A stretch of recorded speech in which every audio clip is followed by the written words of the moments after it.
Hello, ladies and gentlemen, and welcome to the 235th episode of the Geek First Podcast. I don't know, I'm the hashtag Save Hannibal, Trash Snail. That's almost too good. Mhm. I don't want to take it. I'm the Adam Hartcaster doing this.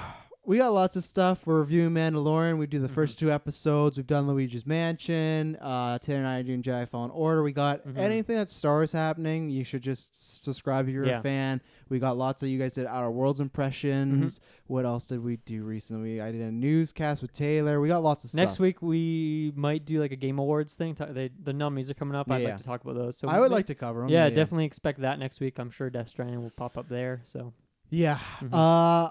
That's what we're going to do. We're going to do, so obviously game reviews work a bit different because we're going to review the game. We usually save the story stuff for the last so you can hear our thoughts. And I think this game is like characters and story. A lot of games you can, like the characters, I don't know, there isn't a whole lot to them, but I think this is definitely more spoiler territory for a lot of them as well. So. And we'll still do like a non-spoilers, like what we thought of the story and characters. Right. We'll let you know. Don't worry. We'll let you know our general thoughts. It'll progress into the big spoilery stuff. Oh, yeah. And this is a game that you definitely, I think you want to play before. If you have any interest, you don't want to really be spoiled. I'm happy I didn't get spoiled because I just feel like at one moment there's just like reveal after reveal after reveal. So it's a heavy game.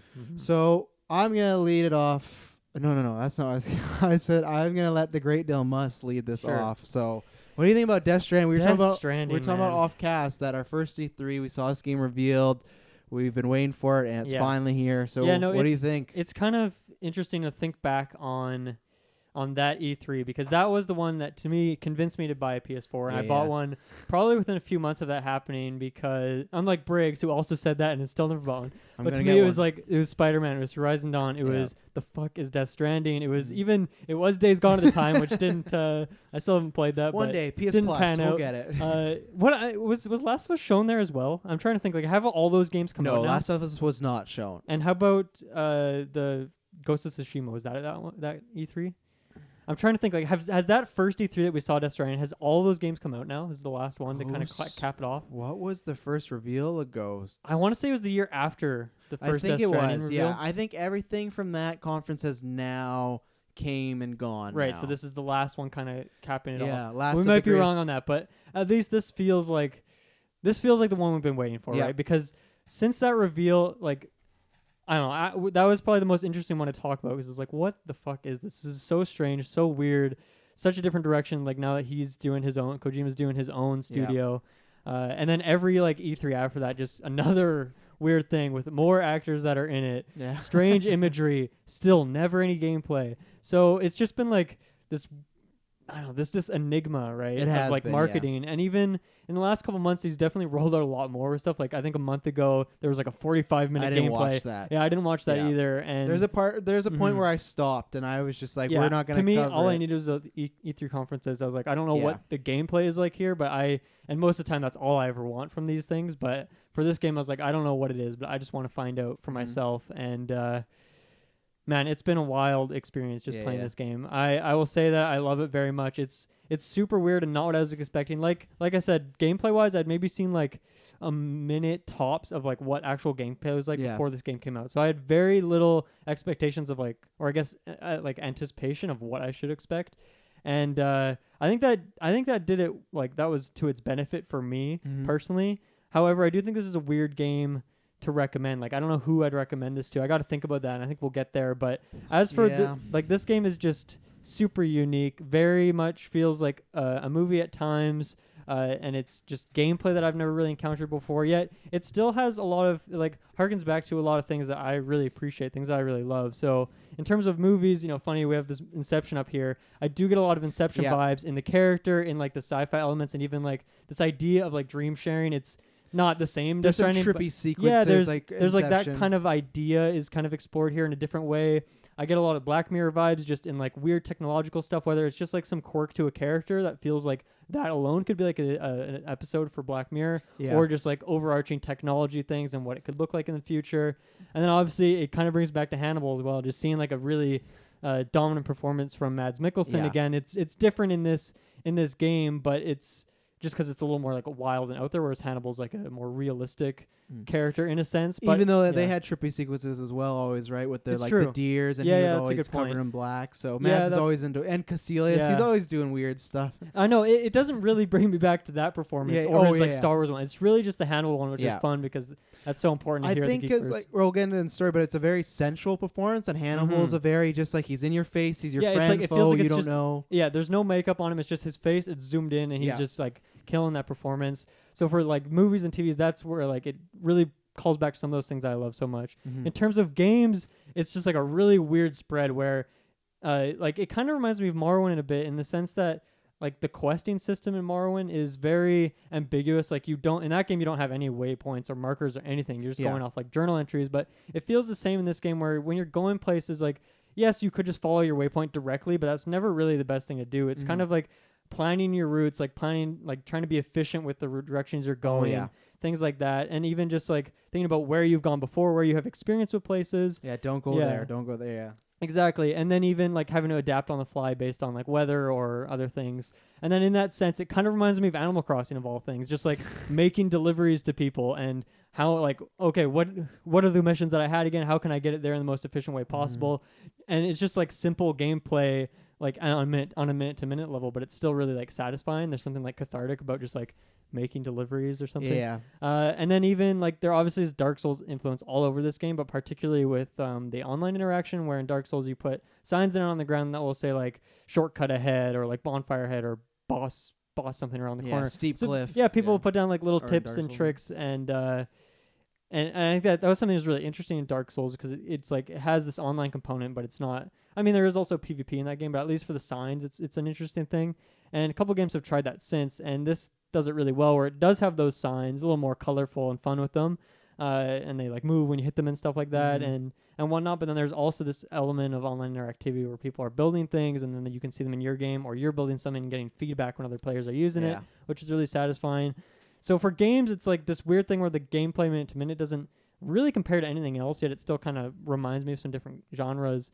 And I think the thing that really struck me about this game was it actually brought me a lot back to my trip to Nepal that I did earlier this year of just like the idea of scale, right? That was something that I found really interesting when I was in Nepal. I did like a 14-day trek, and I found that just like the idea of how long it takes to get from one place to another just on foot, and you just have like this big backpack on, and you're just walking through the mountains. It's like this really weird thing where if you're doing that for various days, it's like that mountain feels really far away. It's like, oh, I'm going to get there in 2 days, and you realize, oh, it only took like 4 hours to get there, and then something might look even closer, but then it takes a really long time to get there, and it's a really weird feeling, emotion that like I don't think a game was ever going to hit that, but I feel like Death Stranding kind of encapsulates that feeling. And I love hiking so much. It's a big, like, I don't know, I've done a lot of trips just hiking and whatnot. That's the reason I went to Nepal across the entire world to do that. So it was really interesting that I kind of got some of the feedback things that I liked from that trip brought to a video game in like a really authentic way.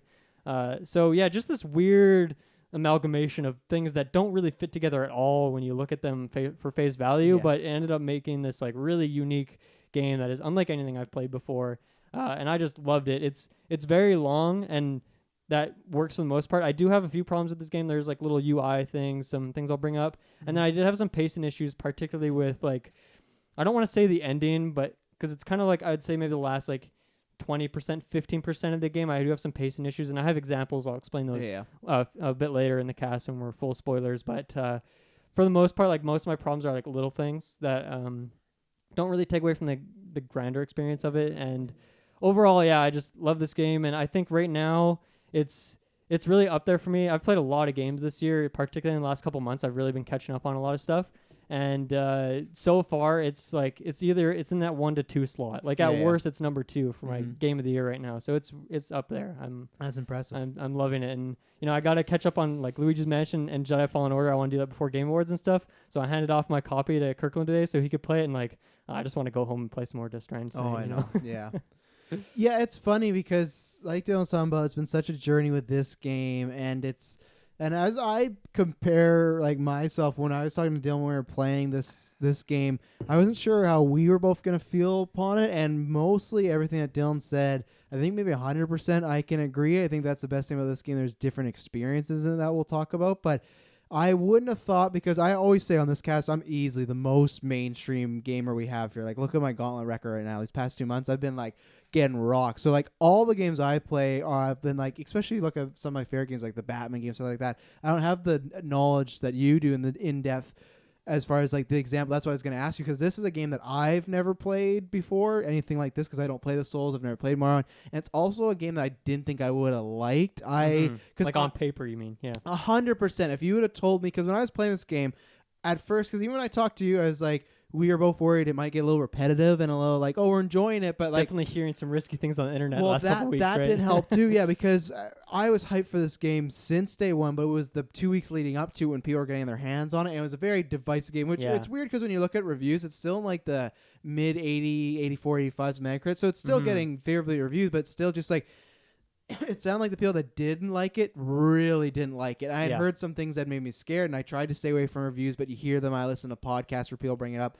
But I was always excited for this game until then, because I love Hideo Kojima. I love the Metal Gear series. I didn't love like Norman Reedus being in it, but I loved the idea of they were making that Silent Hills game. It got canceled. So I loved that it was like this rebel underdog. Like, we were trying to make a game, it got canceled, and we're doing it again. And I remember when Mads got revealed, it was just like, it just feels like he's making this game for me. So I was excited the entire time until 2 weeks ago. And then if you had told me that I would have loved this game where you're pretty much just a delivery boy for most of the time, I would have been in shock. Because as I was playing, I was like, oh, I'm really liking it. And as I was playing, I'm like, oh, this is definitely my favorite game of the year. And I was like, oh, this is definitely a top 10 game. And this is definitely a top 5 and a top 3. And I'm not gonna, because I need to for a while and sit with it. But like, it's weird that I honestly can say, like, I think this might be my favorite game of all time. I need to sit with it. I'm not gonna, but I think it's top 3. I think, speaking of Luigi's Mansion, it's bumped Luigi's Mansion down, because before it was always my top 3 was Mansion, Batman, Arkham City, and then KOTOR. Kind of like sometimes a mix on the day, but Arkham City was always my favorite. I got that Batman bias, but this was a game that as I was playing it, the further I got into it, I was just enjoying it more and more and more. And this is, I think, just like a minor spoiler, but it's good to know if you want the game. You don't really do much action, or to me, get like a gun or anything like that until like 20, 25 hours into it. And if you would have told me that same thing on paper, I went, I don't know, because the Metal Gear is like, it has like the spy espionage, it's very stealthy, but then other times it's just, you're in a helicopter with bazookas and you're going crazy, and that's why I loved it. It's like an 80s action movie, and I loved that. And when lots of people would say it's not like Metal Gear, there's touches, which I disagree, there's some touches of it, but it is definitely very different than Metal Gear. But I was very worried, but yeah, I love this game. I love like what Dylan was talking about, the hiking aspect, and that same thing. Me and Dylan, as far as gamers, were different, and lifestyles. I hate hiking. I don't like that. I like that's why you can see why I've had 2 British bulldogs in the past, because they're lazy dogs that sit there and like will go on that one walk for the day, and that's it. I do like hiking at certain times, but like Dylan, like that's a big thing for you. For me, it's like on occasion, and that's where same thing. This game, like the experience, this and that, and I don't even know, the closest I would say I could compare it to is Red Dead is all like this. But with Red Dead, at times it felt like I'm just trying to plow through this, and I end up liking it more. I like the online aspects more, but this was just, I was near the end, I was planning my routes a bit more quicker just because I wanted to finish it for the review story-wise. But when I first started playing, I wasn't planning at all. Just like, I treated like any other video game, like, oh, I'm going to get there, no problem, and it'd be really quick. But then there's times where it's like, I'm hitting rocks, I'm on my bikes. I literally had to sit down and plan it out and be like, okay, I got to take this route. If I take this route, I got to crash the bike. Or if I take that, I got to bring some PCCs, which is like, if you don't know, they're just like a system that you could build things to, charge things you have. So it's like, you really have to plan out, where in other video games, they say, oh, you got to plan out, but really you can just go and you'll figure it out, and you could walk over some rocks. But this is literally like, if you see rocks on the map, you're like, oh, that changes everything now, what I'm going to do. Especially if you don't even have, there's some stages you don't have a bike or something like that. Like, I want to take more to make more deliveries, but at the same time, that's going to slow me down. So do I want to, like, there's always, to me, a choice, and that's what I love. And it's choice in a different way as far as RPG. There's nothing like that. There's no like, you're changing the story, this, that. It's just like, it's a choose your own adventure. And the best way I'd compare it to, in this way, because I always give a lot of hate for it, but the same way people talked about Breath of the Wild, how they felt like they were living in this world and they had all these experiences, adventures. I didn't get that with this game, but I got that with this game. This is a game that I will play again. I'm gonna do more deliveries and figure it out. Play like not the game plus, but the game after. But it's a game that this first time experience I will play again, but it's always going to stick with me. And it just felt like this event. It felt like that's why those other games where sometimes I know Luigi's Mansion's not the greatest game of all time, but it's just like the experience I had with it at that age has stuck with me. And that's what this was. It's like, and the story and the characters and the world is incredible. It feels like, for the examples I put down for stuff to remind me, I had Inception as well. The other ones I had were for, where did I lost it? A lot of notes. Boom. For movies, I had like Interstellar and Ad Astra, which is bad because you haven't seen the Ad Astra. You got to see this year. But it's like this, like, and I had Mad Max in there. Mad Max was like, because there's just certain times where you're this lone kind of gunslinger and you're going around helping the world. And it's just, it feels like so many times when you're alone, it's literally you versus the world. That was the Mad Max feel. But the Ad Astra, Interstellar, it's just like this game has like a melancholy feel, and it's just like you're just alone with your thoughts, like as the character, and you're learning stuff, but just in and you really this just kind world, of have to hunker down. Sometimes you like accept that, okay, I know where I'm going, and it's going to take me half an hour to just walk. Oh, yeah, especially there is one point in this game, you literally have to cross the entire map. And the map is huge, and it's not like GTA where it's like you could drive and get this quickly. There's obstacles, there's routes, and you may be placed somewhere where it's like this is very inconvenient for you, and there's bad things that pop up. And that's the other thing where I put in Alien and Aliens, like the horror vibes those have. There's many times that this game is scary, and it has those aspects. Definitely. And it's kind of everything I was hoping for. And yeah, Inception was the other one, because it's just like there's lots of trippy stuff. But all these things I love, and the world building aspect really reminds me of the Blade Runner series as well. It's just that it just reminds me of the best sci-fi movies where it sinks you, even like we did Mandalorian, like the original Star Wars. It just brings you in that world. It sets the rules up, and you don't question it, and it meshes very well. And as far as characters and story, I think they knocked it out of the park. The story, it's Hideo Kojima, so you got lots of cutscenes, you got lots of exposition. Yeah, definitely. And I think sometimes it does hinder it, but it's like it's the same way as like any movie or video game that even that I've given a perfect score to or anything, same masterpiece. There's nothing that's perfect, so I can see people having more problems with it because there's things that are really repetitive as well. Yeah, and there's some things that are just a little clunky. Like for example, there's one point where you're making that long trek, and like characters will stop you to talk to you. And most games would just have that over the comm as you're traveling, and really that's a perfect way to do it, right? Yeah. Because I don't know. I think maybe the reason is that is like there could be things that distract you and destroy that cutscene or something. But I think it just fucks with the pacing. 100%. Yeah. And especially when like I don't know. I'll talk about that more later. I don't want to get too spoilery. And that's the thing that like for me and just my experience, I can look at this and I've never said this about a game that I feel like it's a masterpiece. I love it. It reminded me of the same time when I walked out of Once Upon a Time Hollywood, just like. It's everything that I love as far as themes and certain. It's same thing like the Mads and Leo thing. It's like actors I like. Like it was just this perfect Travis stew, and I was really worried for a while, but it ended up just left me in awe. And as I keep forgetting to say this, but the characters I love that they have, and I think I've heard some of this that it's a little kind of mix as far as how they maybe reveal some stuff of the characters or how the pacing is.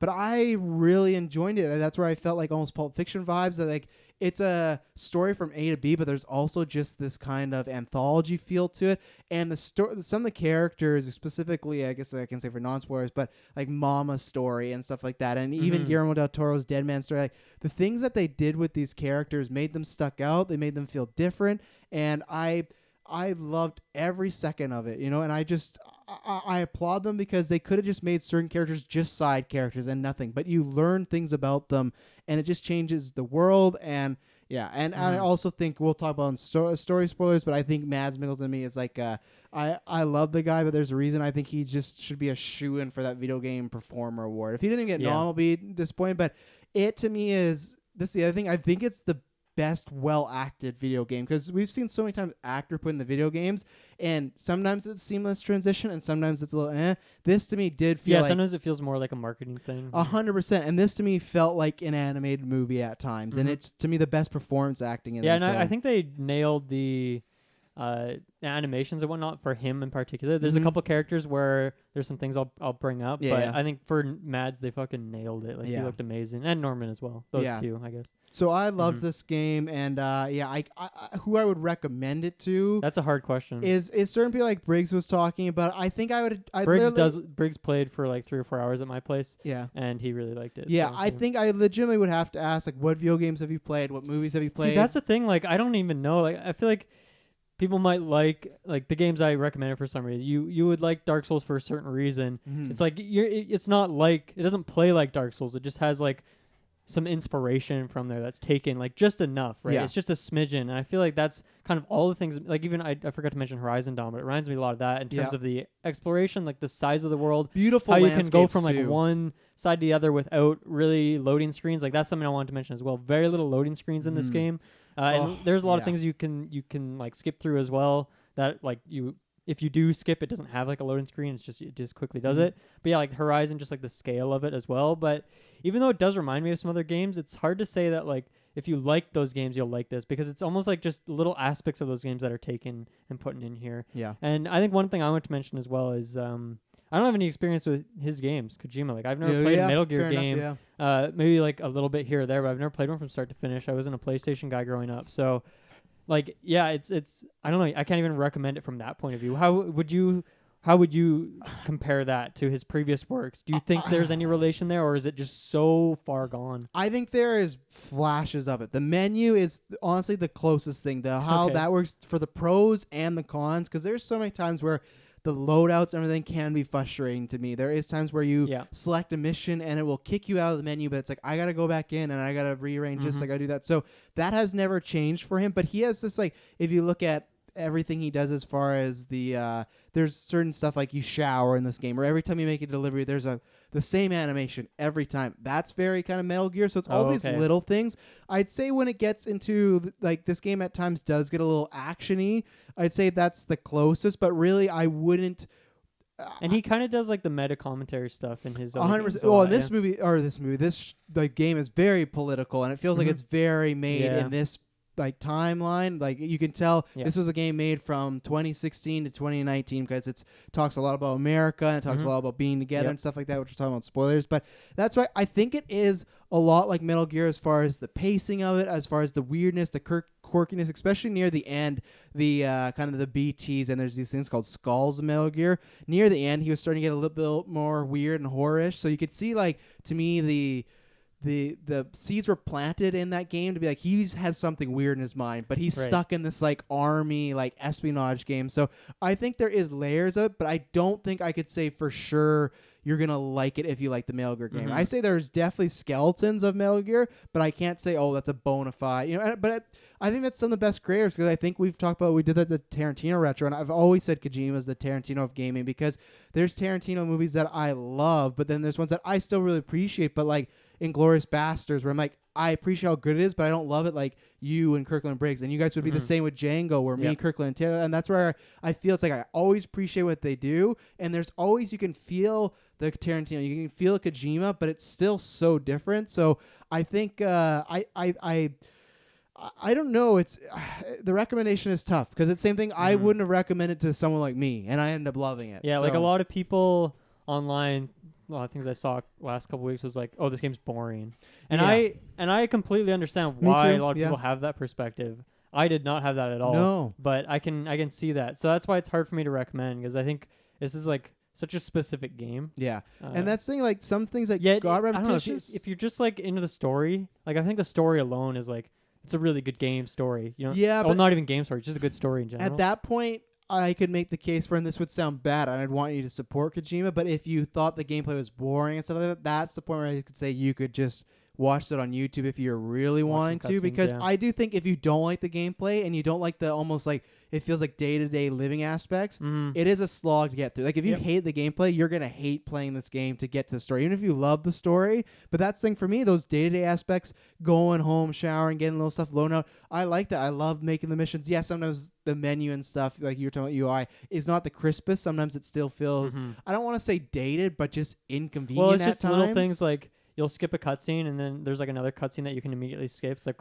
well, why doesn't it skip both of them at the same time? And it's like for all of them, it's like the pause start. It's not like the classic, like with the button. You got to hold buttons to do things, which, oh my God. Yeah, and it's just, it's strange, but he's always been like that. And you could tell like he does that deliberately. Why? I don't know, but I think it is just to like, I think it's almost still to set this pace of he wants you to feel like he wants you to watch all that stuff. Well, yeah, and I also feel like when people talk about the day-to-day life aspect of this game, I think he wants you to be like, in your life, there's stuff that annoys you, like, oh, I gotta find this, or I lost my keys. Yeah. That's what this is. Like, you drop something, you're like, there's one time I felt like such an idiot. I showed up to a delivery and I was missing one piece. I didn't lose it. I didn't crash. I just forgot to pick it up. I made a bad loadout, and I was like, I gotta go all the way back. And I did. There was never any time that I like fast traveled other than the times where it requested you to.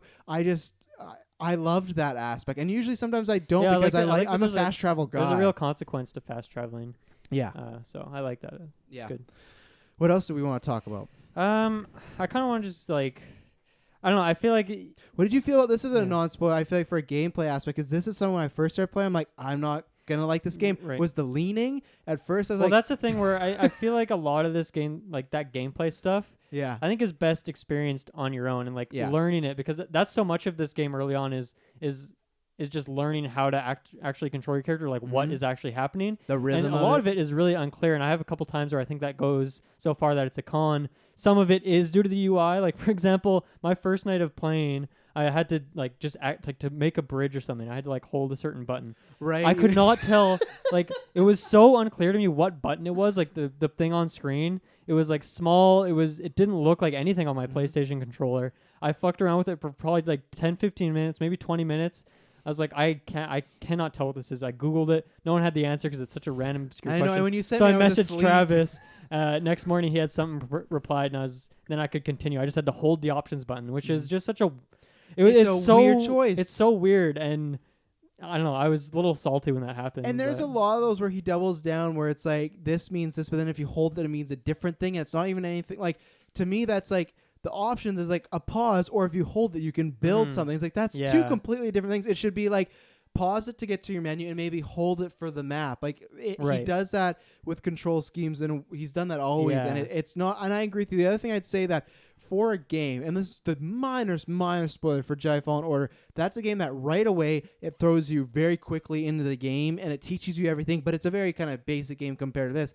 This is a thing where the game takes its time. The first 5 hours are really just like learning about delivering, going this, but at the same point, I still feel they throw way too much at you too fast between both like controls and how the world works, but the story aspect as well. They're throwing out terms that you don't learn. Like they definitely.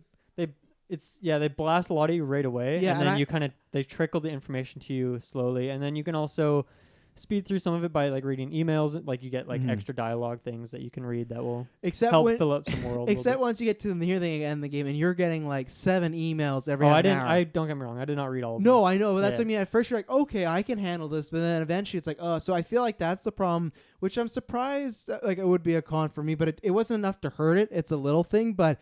I thought for such a slow-paced game, some of the information, both story and gameplay, they could have spread out a little bit more. But I felt like there was a point where it's just like, boom, it throws so much at you, and I was lost. Like, I think there is some pacing dooms issues. Or just like some of the stuff they eventually taught you. But sometimes I felt like I didn't even learn till the very end of the game, and stuff that I could kind of assume. But I like even BTs. I was left a little unclear, like whether or not it's like stuff that my character Sam doesn't. He doesn't know these things. And you're supposed to learn them alongside him, or he has been in this world where he knows these things and it's just like being fed to the player in a weird way. Yet there is weird points where there's like really over the top exposition as well. Oh yeah. So it's like I don't know. It's maybe a little. I don't know. I guess the way it's displayed isn't like super consistent in that sense. But I don't know. I kind of want to get into some gameplay stuff, and I think I think now is a good time to say like I don't know. Like spoiler wise, we're gonna keep the story character stuff to the very end. But you know, from this point forward, I think it's like a lot of this stuff is best. Kind of just experienced weapons, experiences, stuff like that. Yeah, so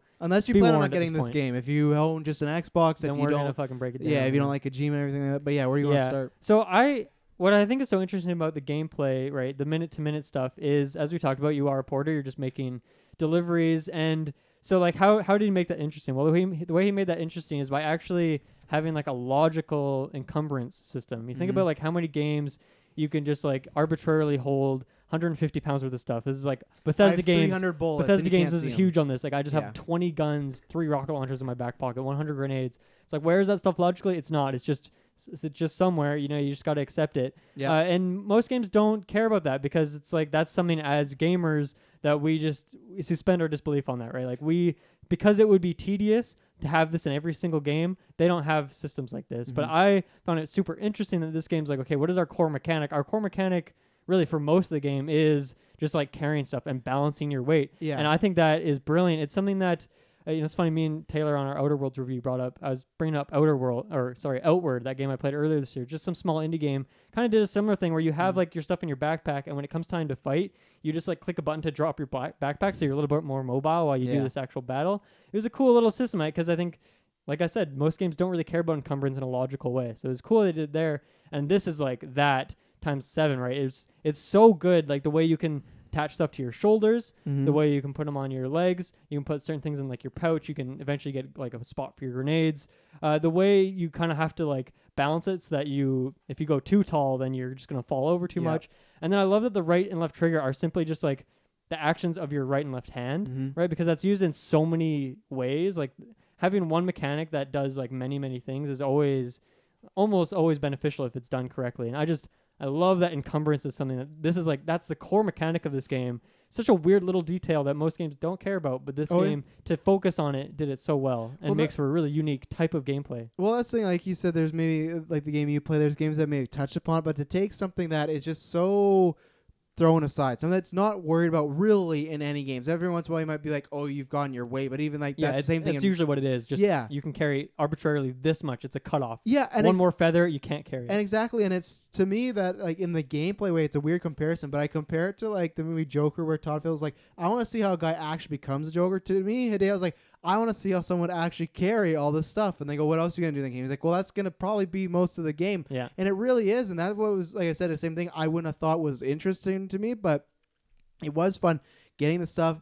What do I want to take? And then eventually once they teach you like, hey, that important stuff you want to put at the bottom, everything like that. And it is, and just the aesthetic of it too, of just sometimes when he would have just a stack, and it's just like, this is so outrageous, but it works in this world.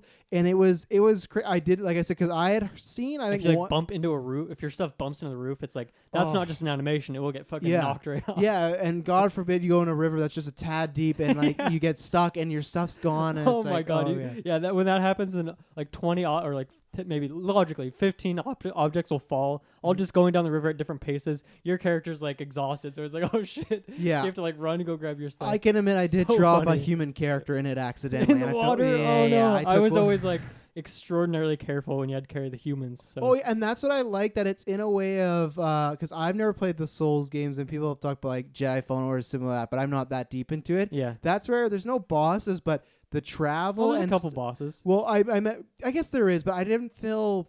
I felt with the bosses I didn't need to learn too much. I didn't feel like those were hard. To me, it's like they're more like Shadow of the Colossus style bosses, where they're about just a cool look. Yeah, very right? cinematic. Just a menacing appearance more than like actual intense gameplay mechanics. Yeah. But what I've heard from like Souls and Bloodborne is all like, it's like a learning curve, right? You go and approach a situation, and you gotta have patience for those games. Yeah. And that's what I felt about stuff like when I drop someone in water and things like that. It'd be like, oh, you were trying to be quick. You were trying to take a shortcut. You shouldn't have done that, And that's why I like constantly throughout the game, you're learning, you're taking different paths, and you're like that where I go, after I did that, I never did that again. And even with, if there's specialist cargo, like, I'm not going to go to water unless it's all blue. I'm not going to, like, that's what I loved about that. It is punishing in a way. It'll make you hurt if you get too careless. And there's so many times where I just ran down a hill because like, oh, I just want to get here, or I got a delivery to make. And sometimes it worked out, but then other times it's risky. And if you do this, you might not come out unscathed, and you might hurt stuff. And so sometimes you have things like that, like you just said, like a risk of like, okay, I'm gonna go through this water, right? It's like, how simple is that? It is very simple. But then you also just like the minute to minute stuff, there's also that risk reward where it's like, how fast do you want to move, right? Because if you crouch and hold on to your gear, you're never gonna fall over. No, you're a fucking tank. However, if you're just like start running around, you're not holding on to your straps, you can move a little bit faster. And it's like every little ounce you're trying to gain to just get your objective a little bit faster. And the terrain's always changing too. Yeah, exactly. Rocks, uphill, downhill, water. So just that constant gameplay of like, okay, sometimes you're holding on, sometimes you're not. The different paths you're taking is really satisfying, like just trying to weigh those things. So I found that really enjoyable. And then it like, changes with gear. So it's like some point you can you can get upgrades, the exoskeletons. So that'll give you like you Oh, can carry more gear, I lived on but now you those. can no longer carry stuff on your legs. So kind of like a risk reward there. Or you can go for the speed skeleton, which does the same thing. Or eventually you can get some like armor you can put on your upper shoulders, so you can't carry stuff anymore. But now you can take a little more shots. So there's really fun balance there as well. Again, you're really making a choice of what game you want to play. That's why I love that it has like these like RPG elements, not for characters, but just for you and your body and what you're going to do, because I never once used that armor. The second I heard you lost that, I never have not used it once in the game. So I was like, the shoulder armor? Yeah, never once used, because it's like I was and always... and that's what I found so interesting is like depending on what your mission is or what you think the mission is going to be, a lot of time you don't have all the information.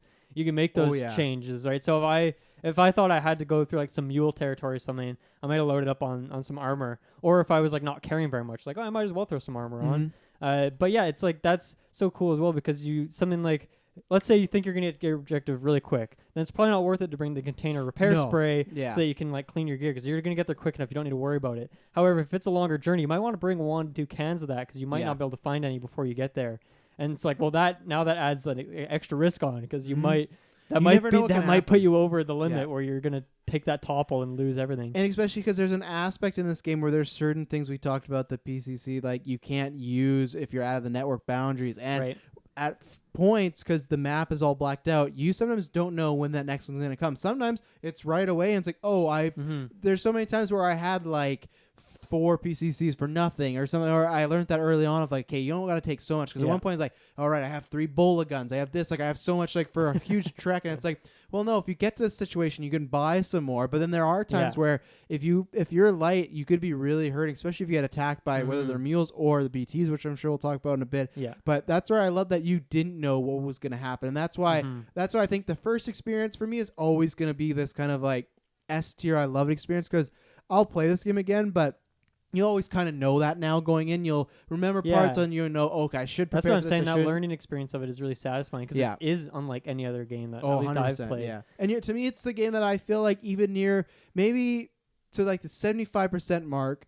And then after that, it's like a lot of story stuff. But then up to the point, I still feel like I'm learning. The good thing is you're always getting new gear, and really, like you talked about, just lots of differences and lots of cool gear. And it's like based on how well you do, it's based on how much like extra content you do. Like the more you deliver to the engineer, for example, he'll hook you up with the newest like gun upgrade or something, because that's what he would give you. So I think that's pretty cool. I love the engineer. And what was I going to say? Something.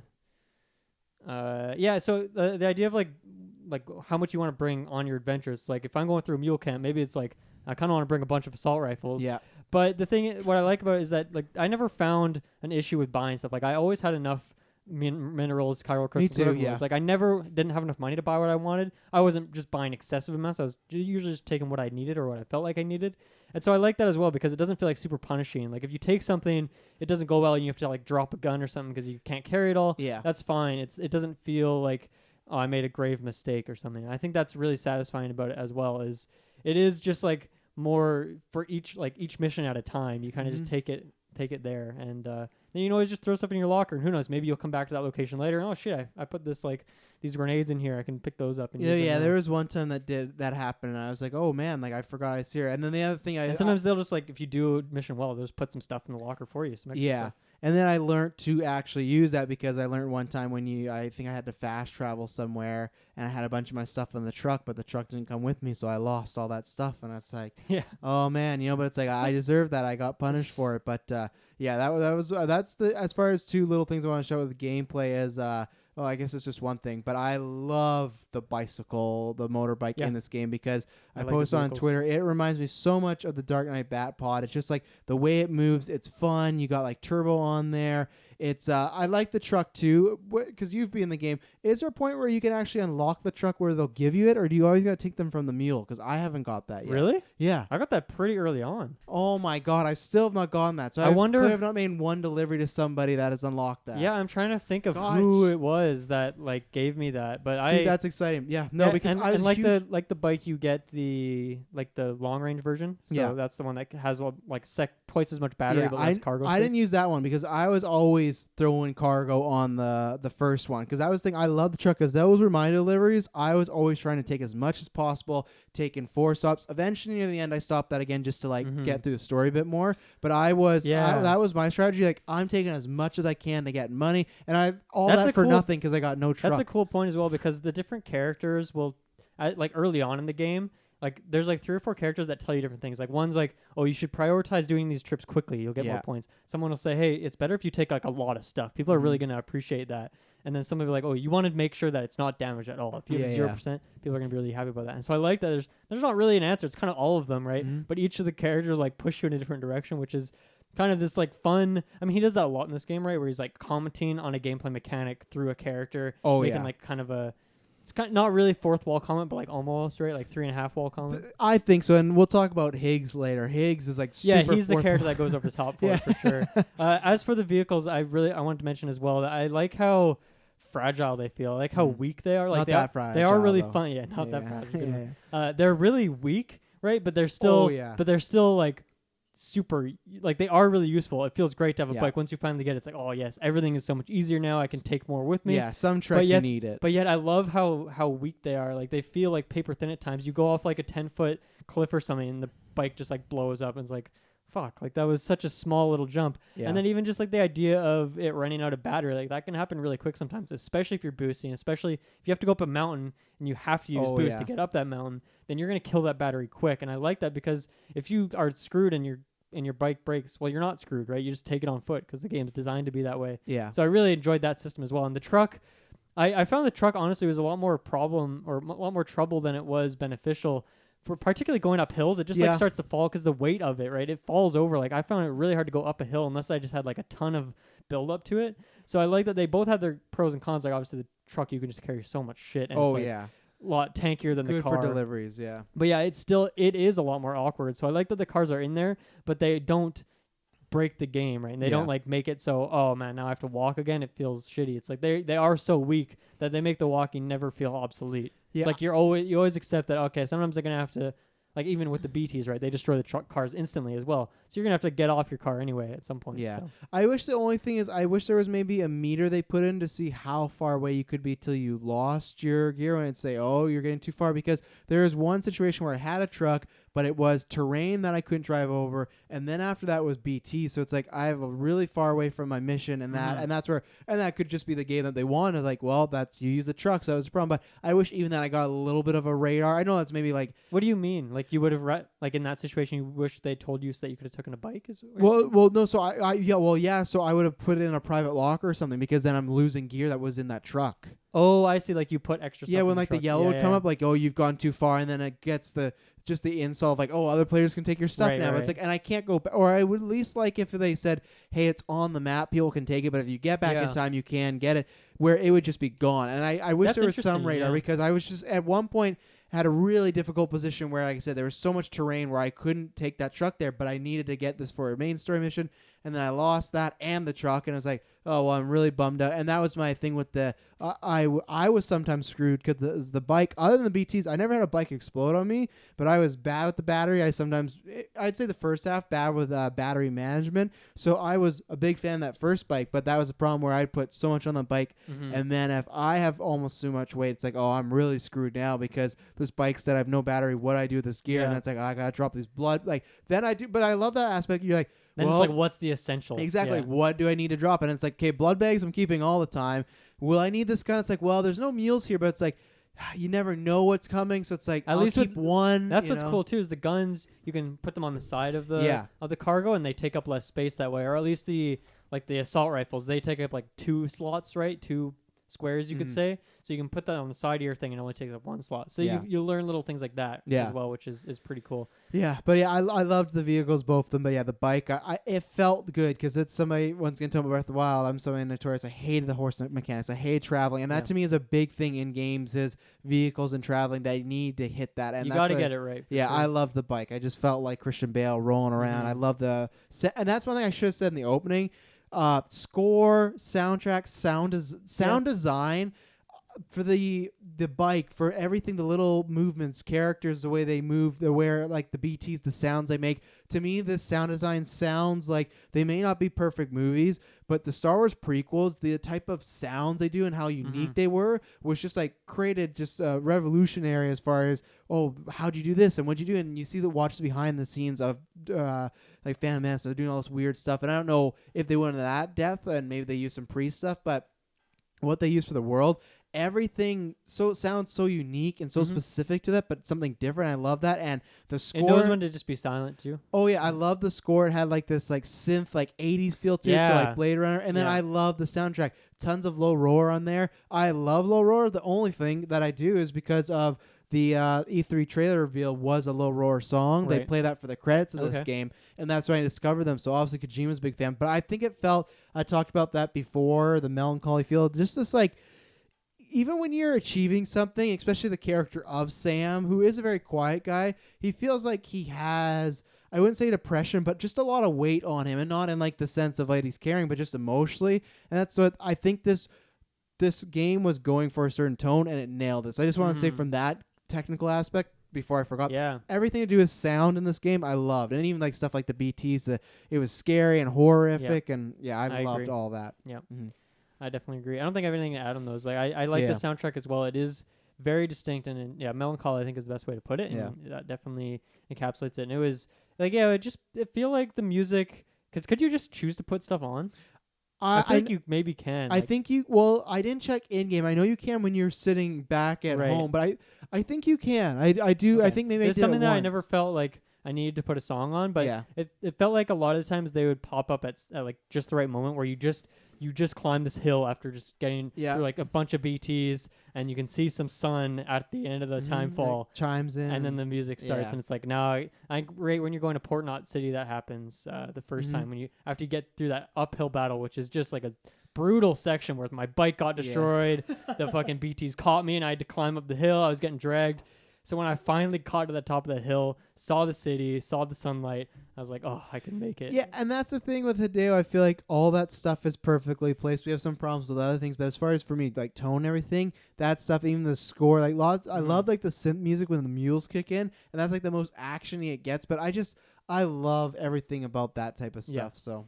Yeah, I want to touch on a couple more just basic gameplay things because I just fucking love this game, right? So once again, the system of just like right and left trigger are straight up your right and left hand. That works really well for just picking up cargo, right? You can simply pick things up with the right or left and then just like let go to drop them on things. It's so simple, but it just feels really good. And there's like a little bit of delay when you let go, I feel like, and then it puts them down. So it's a little awkward. I got used to it after a few times. I did too, yeah. At first I was like, it never really looks right, but it feels good. Yeah. So I like that. And then even the idea of just like throwing something, there isn't a throw button. What you do is you punch with the object in your hand, then just let go of the button. Yeah, it's genius, but it just like the game feel of that is so good. Yeah, right? It feels so good. It was just fun to do. Because at first I was like, this can be a hassle mid fight, and then I did accidentally one time, and then there's a part where you really have to use it. But then I found myself once they really enforced it, and I was like, okay, this does feel good. There's times where and it was satisfying just to whip a briefcase at somebody, to like beat up one mule, take his case, and one guy's coming and just whip it at him. Like that to me was where it was Metal Gear, where it just felt actiony and like John Wicky, that not quick time, but just in movies the way it's just like rapid and it flows. Yeah, it was really fun just to throw briefcases at people. Yep. Yeah. Another thing is just the idea of resting, right? Like sometimes he's just so exhausted that you just gotta hold that rest button. Yeah. Put him to sleep and just go get a glass of water. Just go leave for a couple minutes. Massage yourself. Yeah, I think it's like a really genuine way to just like, I think even when that happens a couple times, it says like, why don't you take a break too? And it's like, that's a good point. Sometimes I've been playing this game for 5 hours straight. Yeah. 4 of that was cutscenes. I'm not getting enough breaks here. It's like, that's good. Just get up, go grab some water. Yeah, that could get annoying if it was like overdone, but I think it was just the right amount where it was only after like really intense mule chase down to someone who was like, man, I really just got to sit down and rest. And it fits the character, right? Because like you feel that weight on him, right? And when I was in Nepal as well, and I actually saw porters in real life, we don't have those here. We just have delivery trucks do everything. But seeing those people and they're carrying like 4 or 5 hiking bags, mine is heavy and I just have one. They just have a bunch. The weight is pulling against their forehead. Like it was just really crazy to see that. And then I don't know, seeing that Alan Sam, I felt like very sympathetic for him after kind of witnessing that in real life just earlier this year. And he's not even just porting for it. Also, sorry, but he's not just porting deliveries. He's also porting like the state, like this for the fate of America, right? So it's just like literally, it's just sometimes like a person. On his back. It's like literally this guy, and he has all this weight on his shoulders, literally and figuratively. It's just like, oh man, you just feel.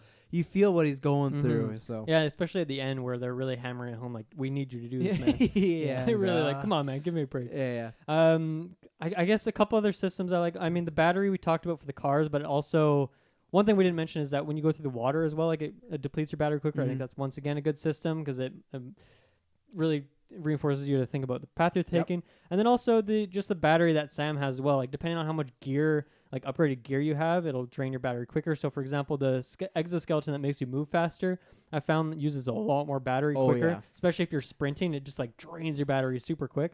The powerhouse one is good. That's one I used the most. Was like the one that made you weight more, to carry more. Yeah. That I found had the best battery. I used it the most, like for the majority of the game, and then in that last like 8-10 hour stretch, I was mostly with the exoskeleton. It's a lot of just basic running, right? There's one point where you're getting no vehicles pretty much, and you have to it really walk, felt and it's quite just necessary. like I need the speed. Yeah, so there isn't a ton of items that I found that use battery. Like there is the oxygen mask, which I only needed to use the one time.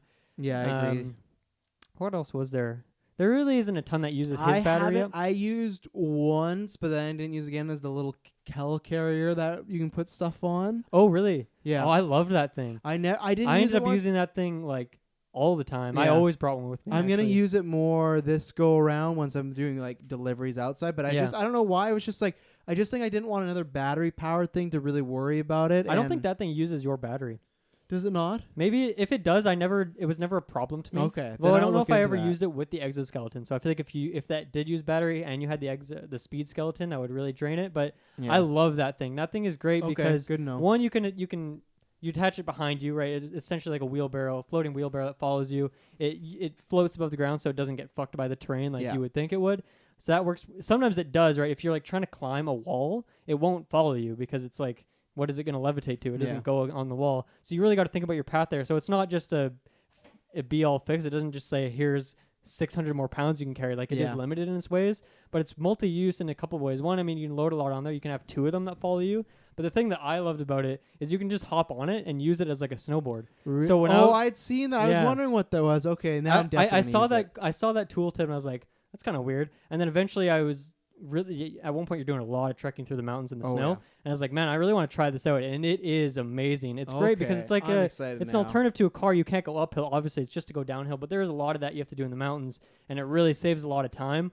And then it's like it's quick and easy that you can just like, if you have a couple things on it, just throw them on your back, hop on the thing quick, ride down the mountain, put them back on there. So it feels really good, and I ended up loving that thing. And through the last like 8 hours of the game, I just threw like probably 8 guns on that thing, and I would just bring that with me as there's a lot of combat in the ending of the game. And so I just had like 8 extra guns with me at all times. So it was essential. And things go wrong. You'll fall off a cliff. You'll get attacked by someone. You'll lose it. You'll lose a bunch of gear, but hey, that happens all the time anyway. So I think that thing was a great addition as well. And all the buildings are like, they're all kind of unique in their ways. Like, as I think we talked about, the battery tower, which is just good for you and your cars. So there's the bridges, which are amazing. The timefall shelters. I didn't really build those very often. No, I used them a lot though. A couple times, but using other people's. I throw lots of likes on them when they are really helpful. Yeah, they kind of fix your gears, condition a bit, and then you can skip time forward. So pretty nice there. But yeah, overall, I always was carrying a couple PCCs. Yeah, I did definitely near the back, not the back half, but the second half for sure. Whatever. It's a long game, so it's hard. I never actually built a house after the first one. Yeah, I didn't either, and I never built a bridge again either because I always found I was wanting to, and then I was not in the right position, so I was like, okay, I'm gonna find a way. So I built a couple when I was after you. It's sequence when you're going up to Lochna in the like mountains. And you have to go through like swampland, and there's a lot of mules there. Yeah. And there's a couple of people that put bridges up, but I didn't think they were good enough, so I wanted to put a couple extra ones. And, and it was a struggle because there was mules all around, so I had to do some combat so that I could just clear out the area to put some bridges down. But I think that's the fun thing about it. It's like, did I need to do that? No, because I only needed to go past that sequence once or twice. but there is that secondary motivation of wanting to help other players out. Oh, 100%. And that's the thing, because I had battery problems. There was one, I can't remember when you're getting into the more rockier terrain.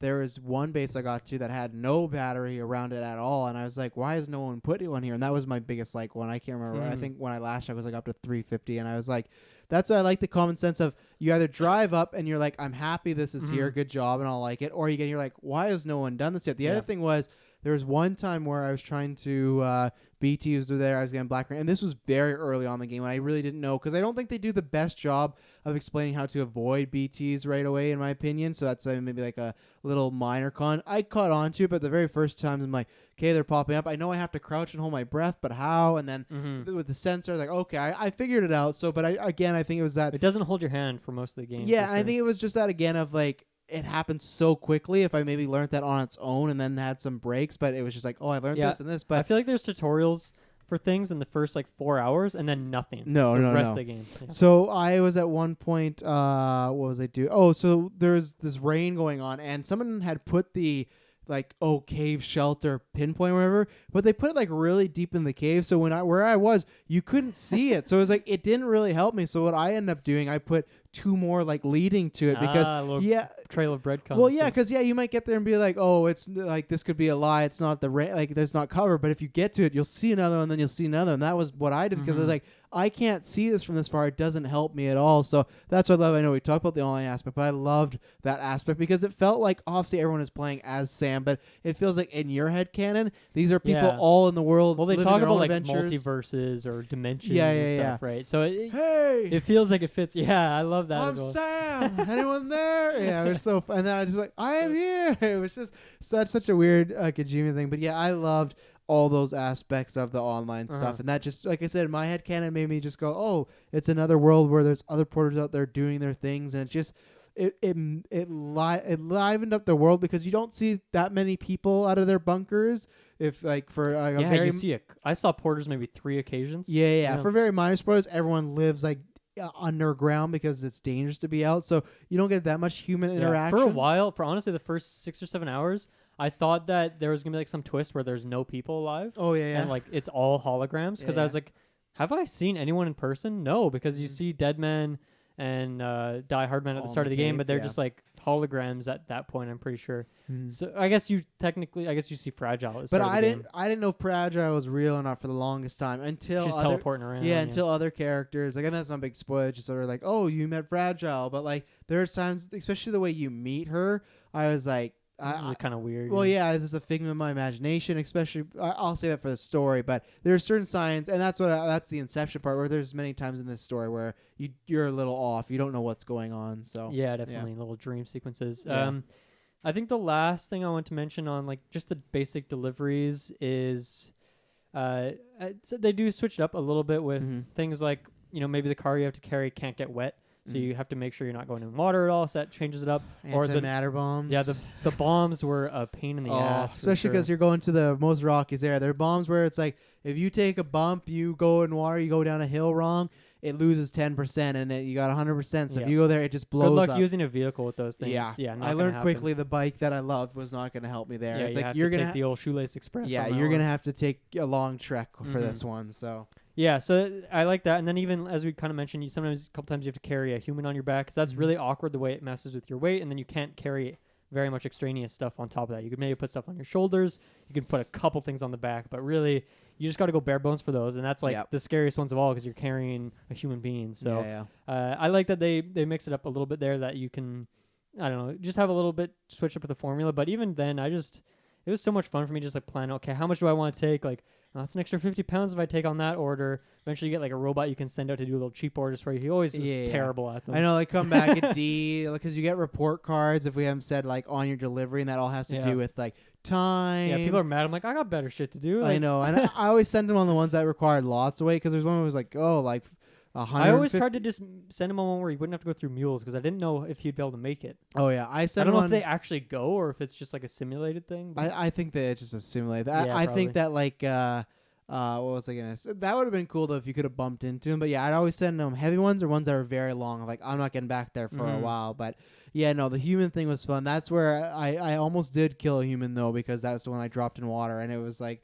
I don't want to say who, but it was like Blank's almost dead. I was like, oh no, I'm gonna. Yeah, I never dropped someone I was carrying in the water. I did accidentally kill a porter by driving into them with a truck. I did too. I lost a lot honestly, of likes.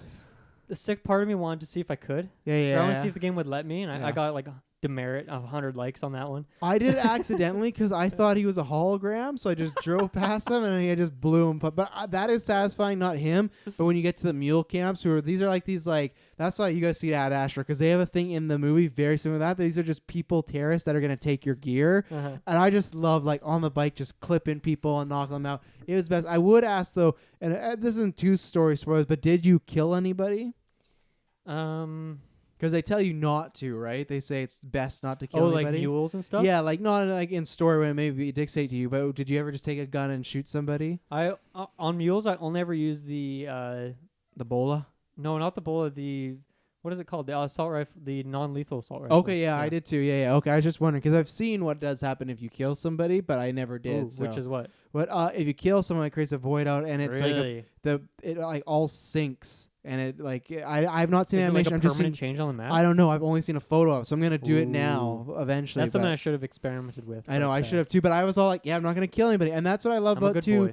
Hideo, yeah, I wonder if I killed that guy when I ran over him with my truck. No, you don't. They just knock him out. Yeah. And that's what I love with Hideo. With that aspect, it's funny that he comes from Metal Gear, which is so much is about stealth, but then after that, it's just about like killing the crap out of people. But this was just like specifically telling you, like I said, you don't use a gun for a long time in this game, and then also telling you, hey, don't kill people. There's bad things if you do that. And I love that you're kind of trying to be. He has a game called Peace Walker in Metal Gear, so that's funny. But you are like this Peace Walker. You know, you're trying your best just to do your deliveries, and I appreciate that because that's a different type of game. There's so many games where you're just mowing down people. You know?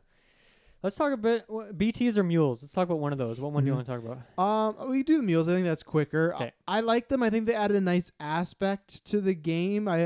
I think they could have maybe done a little bit more with them in story, but at the same time, the story was already so big. I don't know if it needed to add on. So I think it was like a fun brain break. If I did want to go fight or want to go do some action, it was good for that. Because every once in a while, I would just like, I'm going to crash this camp just because I do want to shoot something. But I like them, but nothing. If I were to list the things that I loved in this game, that would just be like, oh, I really liked it, but I'm not going to rave about the mules. So yeah, it's something that I'm curious. I want like at some point I want to do some more experimentation with them and see like if you kill all the mules in a camp, does it like destroy that camp? I think it does. So that's something I never think I did it once. So I only like all those orange barriers are still on that map. Yeah, I think I did it once. I took everyone out and then like, oh, you cleared this area, and because I think I used one of their port boxes and it was no longer orange. So I think that's what happened. I could be wrong because it could have just been in the story and there's a lot of stuff. But right. Well, so yeah, at some point you do like. So what happens is they have like their set area, right? Their little like poles that send out a warning if you go in their terrain. It's like super sensitive. I don't think you can really sneak past it. The only way I've found that you could really get past it is later in the game you get like your sensor thing can like counter theirs, can like negate it if you get the timing right. The ping, So that thing's pretty nice. But up until that, like they are terrifying early on, right? Because I mean they're not terrifying in like a horror sense. Yeah. But just in like a way that they're tracking you down. They're fast. They're not carrying as much shit as you are. So if you're trying to run with all your deliveries, you don't want to lose your deliveries. You don't want to lose the things that you have to take to your destination. Then you have to like get out of there or you have to fight them. And I feel like the first 2 or 3 encounters I had with them were just like very messy, very scrappy. Like I just got a couple punches out and then just ran. I lost a bunch of shit, but I kept my essential things. And like I got out and it just instantly rested. I'm like, holy shit, that was intense. My heart is like racing. Super effective at like just really the intensity, as you mentioned earlier, the music that happens like when you're there is just like scary. And then just one of my favorite interactions was I had to go into one of their camps to steal something, and I could not think of a way to like do it in a stealth fashion because there is earlier in the game you're kind of given like almost like a stealth tutorial on them, and you kind of have like a nice place you can sneak in. This place I had to go to was like I don't know how you're supposed to sneak in here. There's no way you can get around without going right past like one of those sensor bars. And so I like snuck in there, but then they got weary of my position. I ran up on like this little rock and I was kind of just hiding there, and I was hiding for a bit, but then eventually they spotted me because they have like pretty logical line of sight. Like they don't have as much vision as you, but they can see like really far, like more than most stealth games at least. And so that was just a mad scramble at that point. I just ran and I was like, I'm gonna go get the thing and I'm out of here. So I ran into their base, like shooting the bullet gun like wild, grabbed the item I needed after a little hacking sequence. Then I stole their truck, which I hadn't driven a truck at this point in the game I yet. got the same just thing a bike or two, and I just took it and I just like booked it out of there. And then from like 100 feet away, they sniped me with one of their like electric poles, stunned the vehicle. So I just had to hop out, and I'm like, oh shit, I'm on foot now, and I just booked it out of there. Like probably the most high energy moment I had in the whole game. It was so intense. So I don't know. The mules are like it's a very simple system, but it was really effective for me at like really spiking that adrenaline for like a short period of time. I was gonna say, like I said, I wouldn't put it in the things I love the most, but it's not anything I would take out. I love because either, like I said, there's the brain break, or also it just is another threat. Yeah, and it's good for the world building too, because it shows that there are other people that are against you that are just looking for their own gain. At least provides like a unique gameplay element to the game, right? Like I look at Horizon Dawn, like obviously that game's all about fighting the giant beasts. Yeah, and that's amazing. But then when you do have to fight the humans, it's like, okay, they kind of dropped the ball here. Like this is pretty lame. Whereas I think with the mules, they really made it like that's. I mean, it is about stealth like the BTs are, but it's in like definitely a different way. So I feel like they have their place in there. Oh yeah, I think more so like there is a way you could take on the BTs, but the mules you can just throw down. Be like, okay, I'm gonna take these guys out. But the BTs not so much. Yeah. Did you go to that area? I think it's when you're trying to go to the junk dealer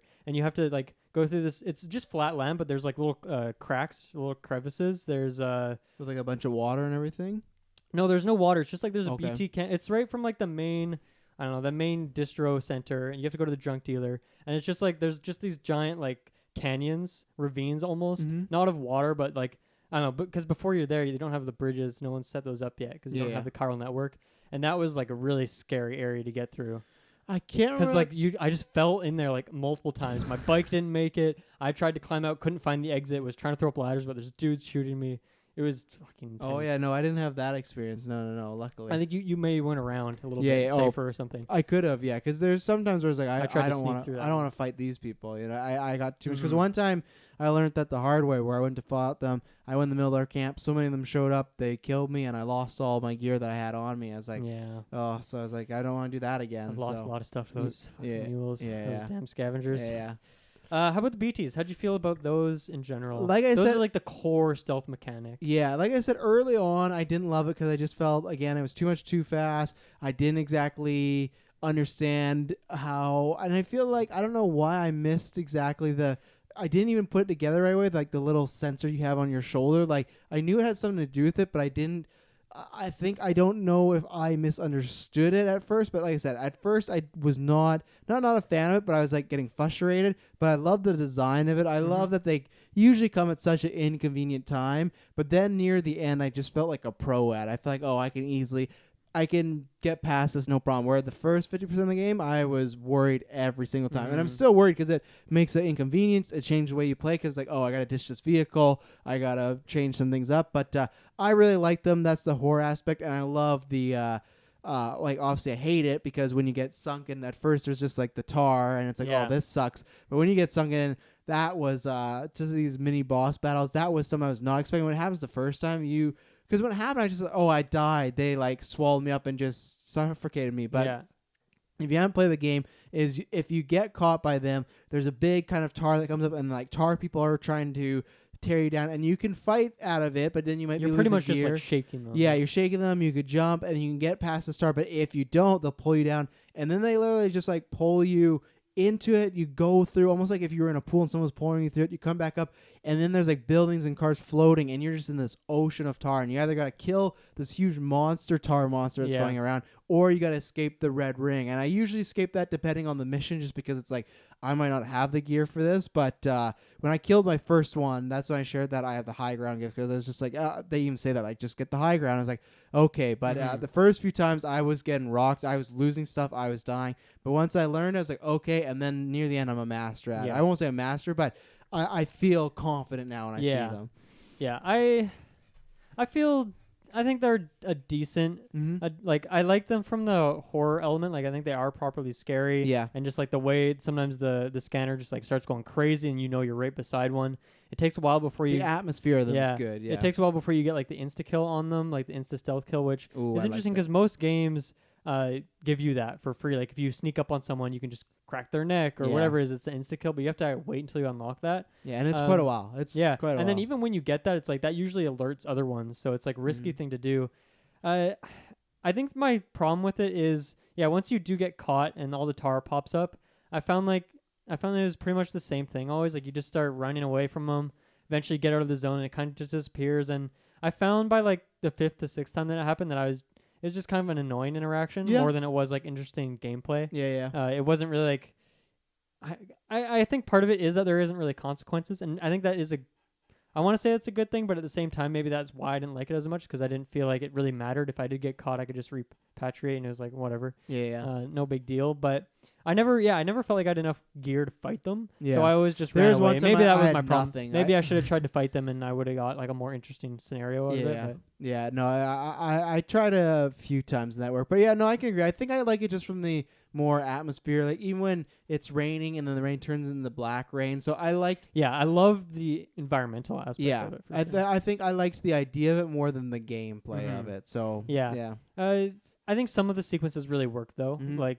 particularly one up when you're in the snowy mountains and you have to carry like this time. You have to carry that bomb.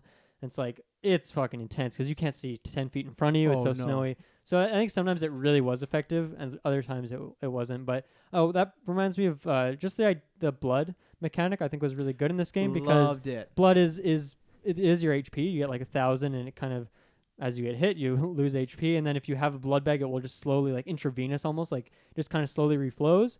But then at the same time, you also have you can with all your weapons you can switch between basic bullets or blood bullets because you can use your blood to deal damage to these BTs. Yeah. And so I think that's like a brilliant use of mechanics where your HP and your ammo is pulling from the same pool. Like that's just a really genius little shift on something that just makes like I said at the beginning, like when you have this carrying system that is so dynamic and then it's covering like 3 or 4 systems all in one mechanic, that's good. That's just a really creative design. And they did that as well with the health mechanic, and I think that's great because that's something I really appreciate about Dark Souls as well. I think Dark Souls, above anything, I think the best part of it is that it uses checkpoints and healing in better ways than anything else in the genre, like in games ever. Like just so creative with just simple little tweaks. And this is like another cool system. I think it could be refined. I think it could be a bit better, but it still is really creative. And I thought it was overall. It's just even aesthetically, it's kind of weird. Oh yeah, that's the tone. Right? I was gonna say the 2 things from gameplay aspect I like because it makes you same thing we talk about this game having choice. It's like okay, I could use this, but it's like, do I have enough blood bags to risk this? Is it better just to run? So I like that, and I just love it from a story world building perspective that it's this weird kind of like apocalyptic future that is sci-fi high tech, but they have this gun that can take out these monsters, but it's linked to your blood. So it's like you literally got to make that choice of you got to hurt yourself to take down these things. And it's such a cool thing that when I saw it, I was like, why is no one in any, and maybe there has, let me know in comments or whatnot, but any weapon in a movie or game where it's like this is linked to my blood and my health, you know? Yeah, I'm sure it has. It must been have done before in some ways, and I know other games are creative with it. Like Doom, for example, is really cool when you're low health. Just you have to go punch someone in the face, like close range. Yeah, that's a great way to deal with a healing mechanic, right? Yeah. So other games do it, and I would not be shocked if someone else has done something like this. But it still it fit this game perfectly. So it's perfectly placed right here. Yeah. There was some other point that I just thought. Oh yeah, so this is a tooltip I saw. I never actually tried it. Whereas if you throw these hematic grenades, which are like the blood bombs, you can throw that and it kind of like is like a big dust cloud almost. And apparently you can shoot that dust, that like blood dust, at the BTs to kill them. Really? I saw that tooltip, but I never tried it just because I'm like, I feel like you got to be fucking comfortable about trying that out. So that's something I want to try out because that would be another really cool way that system is intertwining with. Well, now you're throwing a blood bomb, but then you're using regular bullets. Like a cool way to play with ammo there because ammo is really limited in this game, and I think that's pretty cool as well. Like you have to carry multiple guns with you instead of carrying multiple clips, and I think that's a weird little change, but it fits well with that encumbrance mechanic, right? It's just so many little things are intertwined in this game in really creative ways that I appreciated. No, I agree. I gotta try that out too. I definitely want to see if that how well that actually works. as far as gameplay goes, we kind of talked about it, but the online interactivity, yeah, it's just really rewarding, right? When you log in, it's like, oh, a few hundred people use like whatever, I don't know what it was, but it's cool when you come back on like, oh, I haven't been when you're making that trek back to the start of the game and you see a ladder of yours that you haven't seen in like 40 hours of gameplay and it's got a few hundred likes on it, like, oh fuck yeah, like a bunch of people have been using this. That's awesome. So it's a really rewarding little mechanic and takes that ideas of what Dark Souls did with the summon signs and just revamps it in like a really creative way. So yeah, I liked it. I think I said everything on the online that. Yeah, I think I said everything I needed to. The only thing that I screwed up on once is I thought when you dismantled something, you could take that for yourself, and I did that with a few ladders. Yeah, it's not the case. Rest in peace, ladder. Then I just felt bad that I don't really know why. Yeah, I just felt bad. It was just like to be a dick then, because it's like, oh, I ruined this guy. He had some likes on, but it's like I need. Oh, it was some other guy's ladder. I only did it with my own ladder. No, I did mine one because like, I really need a ladder, and I like, oh, there's one back here. I took it and it was just gone. I was like, oh, I felt bad. So sorry for whoever that user was. I'm looking at my notes here. I'm down to talk about some story character stuff if you want to. Yeah, sure. Yeah, we'll keep it on spoilers for right now. I don't think that'll last too long because it is. I think it's better to play if you're interested in story, if whether you watch or play it. I think the same way that we talked about for years how the build up of this game was like, what is it? I think it's still better to experience that without us talking about that. But story overall, I really enjoyed it. I talked about this beginning, just very unique. The world building was great. Characters were great. Performances were great.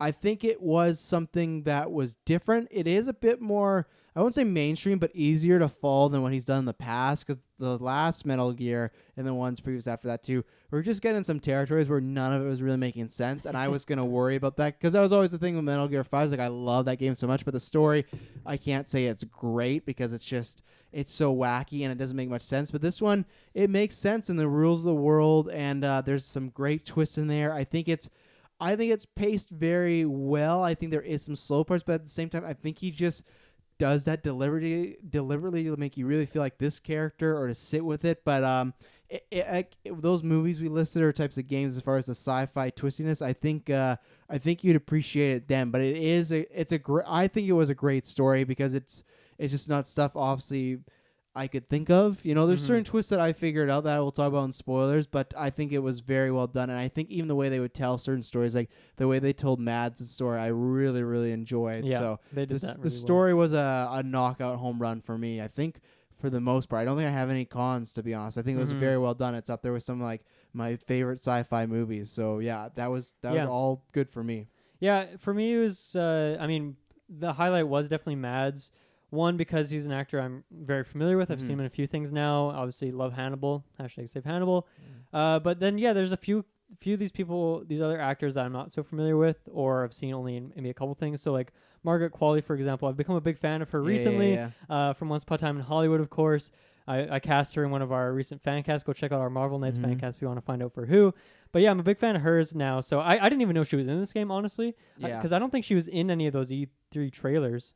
Like, I don't know if she was a more recent character. I don't think so. The only reason I found out is because I remember Fragile, of course, Norman Mads. Yeah. I'm trying to think. I knew Guillermo because they'd show that off, and him and Guillermo and were Amelie, friends. I feel like I think you saw the red dress at some point, right?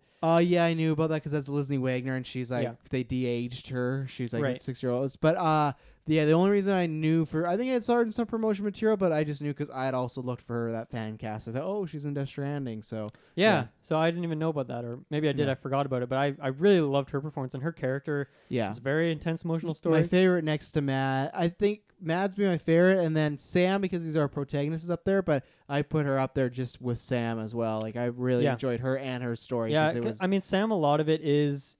As you kind of mentioned earlier, a lot of it he's really just silent. He's not saying a whole lot. It's more like the ending, not really the ending, last 25% where he's a little more talkative. He's sharing his point of view. He's kind of uncovering more of himself. So, and I thought Guillermo del Toro, I thought he was going to be more of like a side character or like slightly bigger than a cameo almost. So he was in a lot more than I was expecting, and I really liked his character because he's kind of your buddy. I guess you kind of have multiple buddies, but he feels like he's your closest buddy in the game, and I really like that. I think he was in there more just because he didn't have to voice him, so lucky for that. So. Oh, really? Yeah, didn't you? It's not his voice? No, so I don't really know what I think the only time I've heard him talk is like Shape of Water speech or something. So I can't really remember. So for him and Hartman, because Hartman is the director of Drive, his name. He looked familiar to me, but I couldn't quite place him. So if you would see anytime they introduced him, they'd say special appearance by Guillermo del Toro, and then there's another name below that. That's the person that voiced. No, that's the person that voiced them. So so that some of the people, like obviously like a minor spoiler, but he announced this before, like Conan O'Brien's in this game. He voiced it himself. Apparently Jeff Keighley's in this game at some point. Yeah, I didn't bump into him yet. I saw in the credits. I haven't seen him. Yeah, I bumped into Edgar Wright. I bumped into the guy that directed. Edgar Wright. I don't know what he looks like, so I don't know if I've. Where was he? He's Was he just like a random Outpost person? Yeah, and I can't remember where he is now, but I remember he was an essential one. No, I don't think so. Okay. He has a beard and he has like longer black hair. Okay. And then you bump into the filmmaker. That's the guy that directed Kong Skull Island.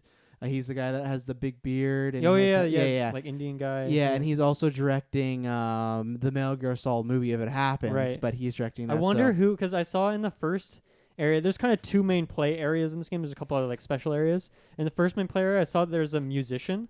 There's like a house for a musician. You never have to go there in the store, so I haven't been there yet. Yeah. So I'm curious, maybe that's like Jeff Keighley or someone who's the musician. Yeah, but yeah, so Guillermo and Hartman, they had their looks, but they weren't voiced by them. So it's it was a fun, like, but I honestly don't mind that because, like, obviously I didn't even notice, like, it worked perfectly for me. Yeah, they're friends of Hideo, and I don't mind that if it's done well in games. It's like, oh, you want to have a certain celebrity look like that? Yeah. Sure, dude. We see how Cyberpunk comes with Keanu. Right. Obviously, it's different. Keanu's voicing him, but I still like that idea. So, and that's where it felt like a weird event too, where it's like, I love the gameplay, I love like the story, but then also you have familiar faces coming in, and we've seen that in movies, or in games, but this just felt so personal, Hideo, because they're his friends, and that's what I liked about that. It was just this big experience. So it didn't take me out of all. It was fun. It didn't feel like some of the other maybe celebrities we've seen in games where it's almost like a marketing thing. Like I feel like Terry Crews in Crackdown is very much a marketing thing. Or, you know, I shouldn't speak about Ghost Recon. I love John Bernthal. I'm not sure what his performance is like in that, but it felt like these were like, they were really taking it seriously. Yeah. As, you know, it's not like any of them were like don't care about. I don't know if all of them play video games. I don't really foresee Mads being a gamer, Mads is playing video games, no. But it still felt like he took it very seriously, and I appreciate that. Yeah. And then I was really impressed with, I don't know how to pronounce her name, Leia Seydoux. It's like a French name. Yeah, I'm not sure. She's in James Bond. I have never heard her name said out loud, so I'm not sure what it is. Leia Seydoux, something like that. She plays Fragile in the game. Yeah. Not that fragile. And I thought she was great. She really blew me away, and she's on my radar now. I'd love to see her in some other stuff because she's really cool. She's a great actress. She's just she's got a badass look. She's pretty awesome. She's been doing lots of action. She's in the Bond franchise. She's in Mission Impossible. So that's kind of her thing right now. Recent Mission Impossible? She was in number 4. So she looked like distantly familiar. Like I don't think I've seen a movie of hers, but I've seen her in an ad or something here or there. Yeah. And then I mean even just like the side characters, a lot of random little people that stay at like the distro centers or whatever, and all the performances, like those ones are kind of just fine, but none of them were bad. I really like the there's a little side story between the chiral artist is her name and the junk dealer. They kind of have this relationship. I like that. I don't know. Those are small actors, I'm guessing. I've never heard of them. I think the female is someone famous in Japan or something. Yeah, I think it seemed like she was very authentic Japanese there. Like her English was weaker, you could say. But I really like that side story. I thought that was cool. So the emails I got about that after were quite strange. I know, it's pretty it's pretty weird. I only read a couple of them. I still got to go back and check them out. But I like that as well. You kind of get some feedback from some people here what they've been doing, and I love all the emojis they put in their emails as well. I know, just like the clap and like the praise and whatnot. Yeah, I'll say that for the sports because I wasn't sure how I felt about the emails for that story because it felt not that it made the mission feel less important, but it kind of did a little bit. Maybe I haven't read all of them. Maybe I shouldn't read them all. Maybe it takes away from it a bit. It might. Yeah, I liked the actual mission part of it, but I think that's like just a testament in and of itself that we just spent a few minutes talking about the characters and we know their names for the most part. Because so many video games, I mean, look at like any Nintendo thing. Like none of those characters have development. They just look cool. They have an amazing aesthetic. They're like fun characters to follow. They have funny sound effects. All that's on point. But they don't really go through like much of a story, or they don't have like intense dialogue to back it up or something. And then I don't know, just games in general. Like you could point to Naughty Dog. They do a great job of that stuff between Uncharted and Last of Us. But for the most part, like when it comes to game stories, I end up like skipping a lot, or I just lose interest, or feels like it's just kind of put in there to facilitate like progressing to get to the next level 1 to 2 to 3. So I was very happy with it overall. I think some of the animations could have used some work. Like for example, Lindsay Wagner, her character, to me, her hair never looked right. I think I'm like spoiled now that I've played Horizon Dawn, which has like the best hair of any game ever. But her hair just looked very like almost like blocky, like it wasn't flowing right, and it really stuck out to me. That. And then for whatever reason, I don't know if this is a character thing, but the character that Margaret Qualley plays, felt like her eyes were never looking where the character was supposed to be looking. Like it looked like she was looking through you, like you were a hologram or something, or like she was just looking at your forehead the whole time. Like I just felt like her eyes were drifting in weird ways that kind of, I don't know, it like those are the two things that bumped out at me. Like, oh, I noticed those and they took me a bit out of it. Like you could tell that obviously this is like a new team that they just assembled, and I don't know if they're using a familiar engine or what not they're doing, but you could definitely like, I don't know, to me there's definitely still some refinement there in terms of that, and I think they'll get there for sure. Oh yeah, Kojima will, but for the most part, man, I love this story so much. Should we jump into some spoilery stuff of it? Yeah, there were. I want to ask this without saying anything as spoilers, and because you take this anyway, games have this all the time. Kojima's next game, would you want to see a Death Stranding 2, or would you want something completely new? Okay, I don't know. It's interesting. I'm trying to think about what you would do world-wise. Yeah, because I'm in the. I would want something new. I think. Yeah, I'm in the new camp because especially I'm someone that like Joker was standing on. I'm like, oh, give me more. This is one where I'm like, I feel so fulfilled from the story, the gameplay, and the world. And I feel like you could make another one. And I think they leave certain doors open or stories and everything's covered in this that you could, look at Metal Gear. He ended up making like 5, 6 of those, So, but I just think it's not in that cliffhanger way that Spider-Man or Horizon Dawn end with. Exactly, yeah, where it's like, oh, what could be next? It just feels like there could be more, or this is the story. I think it's like a perfect ambiguity, right? Yeah, and I prefer that, and I would also love that if they do a Death Stranding 2, I'll be there. This, like I said, might be one of my favorite games of all time. It is, but it might be in that top tier 1 slot. So I'd be there, of course, but I'd also love for the hype train that he would announce a new game, and it would be this thing over again, like, okay, well, what's this game? You're like, what's the story of this? Because who knows if he has more explaining in this room, but I just wanted to ask that because people might tune out. But I would welcome a second one, but I would rather him go do something else, and I would be excited for. I've always said I'm excited for what Kojima does, but especially after this, it's like, I don't know. I'm worried for my life. I'm never going to get a game that reaches heights again. I'm really enjoying Jedi Fallen Order, but as I play it, I'm just like, it's no Death Stranding, Like every game now, like when we like have Marvel Avengers coming out in a few months, I'm like, I just feel like I've reached this peak, so I wouldn't put it away, but I'd be interested in a different route to see what he has in his brain. I mean, that's just the thing, right? With games, it's so hard to have a compelling story when you have a game like this because it's open world, right? It's like if you have something like if you're playing Fallout 4 and you know that your kid is out there somewhere, isn't that the only thing you should be doing, right? You should only be trying to find that kid. Yeah. Yet I'm going off fucking around with raiders, going to Nuka World, playing around for weeks at a time. Like, you really get taken out of the story. It doesn't make sense anymore. And obviously, I'm sure you could do some of that in this game where it's like, oh, I'm gonna go screw around for a bit. But I felt like it's really pushing you along at a good pace, and really until like the later parts of the game, nothing's terribly pertinent. Like, even if you are spending the time to do some extra deliveries, like it's justified within the game as like that's needs to be done, and that's helpful. You're building up the world. You're like, or it's like that kind of thing that you need to do that for the infrastructure to make sense for all of this to fit together. So I feel like it hits a really good balance of story progressing at a good way while giving you some freedom that you aren't completely on rails, because it's weird. It's like linear. It is linear in some ways, but yet the world is very non-linear, and you can take it in so many different ways. So the story, pacing-wise, worked really well, except for the last 8 to 10 hours for me, where I feel like it drags due to some things that aren't even necessarily story stuff. It's more gameplay stuff, actually. But I could agree with that. Yeah.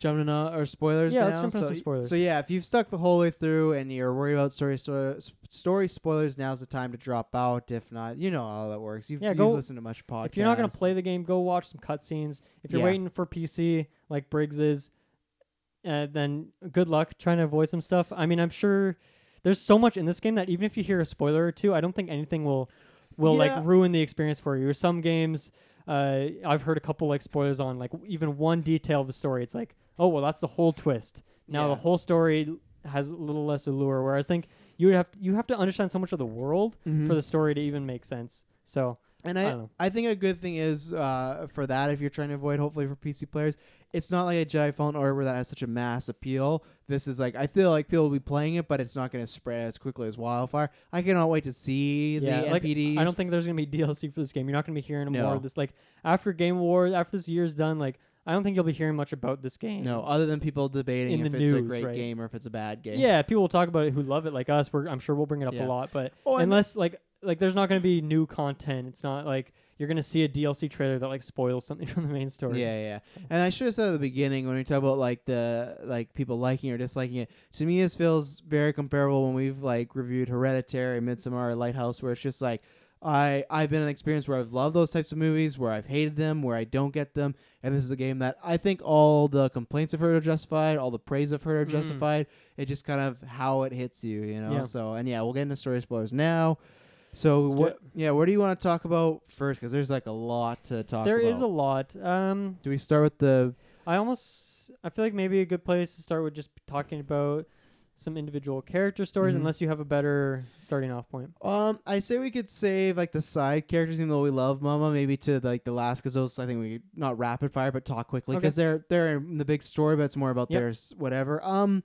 I guess I just want to talk about Mads, BB, and Sam pretty much, you know, because that's like a big final reveals. Yeah, because I feel like there's like three sections to this, and it's weird because they're really paced. It's not the same way like a movie where it's like first act, third act. It's like by the time you fight Higgs, you're like over halfway through the game. But there's three. Right. There's 14, technically 15 chapters, 14 story chapters in this game, but they're not evenly paced. Some chapters are 15 minutes. Some chapters are 4 hours. Like when you have to, now we're in spoilers, like when you got to face Mads down, that's a single chapter by itself. And that's why at some points I was like, oh, now I'm getting these chapters. And then he has like 2 chapters. Yeah. He has Clifford and then he has like Clifford Ungar later. Right? Well, because I think the first chapter is just what's the name he's given? Isn't it war veteran? Or it's combat veteran. That's his first name. Remember when you're first introduced? But isn't the chapter called Clifford?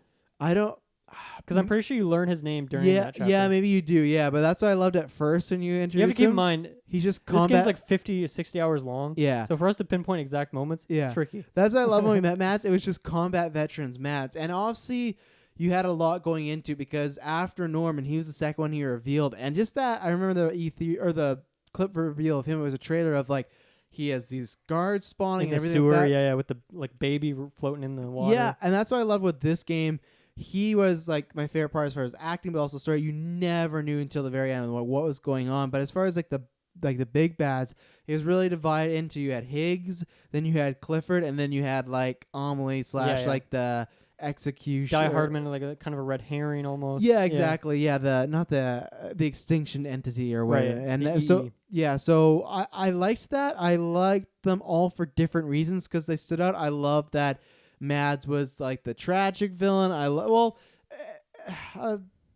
She kind of was too, but like in a different sort of sense. She felt like she's a little more like godly, right? Like she's ego. Yeah, she's very much. Guardians. Yeah, she's very much out of the scope of the world. Whereas Clifford, I mean, yes, he still has the beach like Inception style stuff where he's like jumping around in dreams and whatnot, but he still is very grounded, at least in like his personal moments when you like all those scenes in the hospital are very personal. And I love how his story is like really sprinkled throughout the whole story, right? Because you get these little sequences where what you think is BB is like projecting these memories to you. I never thought that because the reason is I think it's because I've seen so many Saw movies. Is the very first time Norman Reedus brings up the dead man, he goes, "Oh, you share memories of the BB." He's just projecting it, and then throughout the whole story, it makes sense, right? It fits in the world. Yeah, throughout the whole story, they're saying, "Oh, it's BB's memories," but right when he said that, I'm like, "Oh, Mads is his dad." That one I figured out right away, just because that is such a classic Saw trope of like you throw one little line and then it's gonna all come back, and it did. So I had a like I don't even want to say 99. I was 100% sure it was his dad. So that's the only twist I really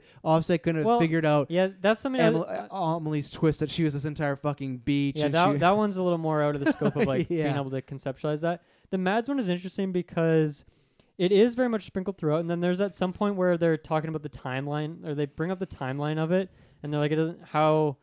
They throw you off when you first meet him. It's World War II, so you think, okay, is he from that past? I can't remember the point, but there's a point in the story where there's something that's mentioned in the timeline that really, to me, shouted out, "Oh, Norman is his son." Like just the timeline, it makes sense. Even though when I try to think about it logically, I couldn't give you that explanation. But I do feel like it is trickled out enough that I don't think it's really meant to be a big like Saw style plot twist. No. Right? Like I think you're supposed to have felt like I was feeling that already. Yeah, and then I it came agree. to be, and that fits the character so well. Yeah, I agree. And some people, it might be controversial, but I feel one of the things that Last Jedi does well is the build up to when Rey is like, they do this whole thing like, who's my parents? And then that moment when Kylo says, oh, they're no, or she says they're nobody. He's like, yeah, they're just drunk trailers.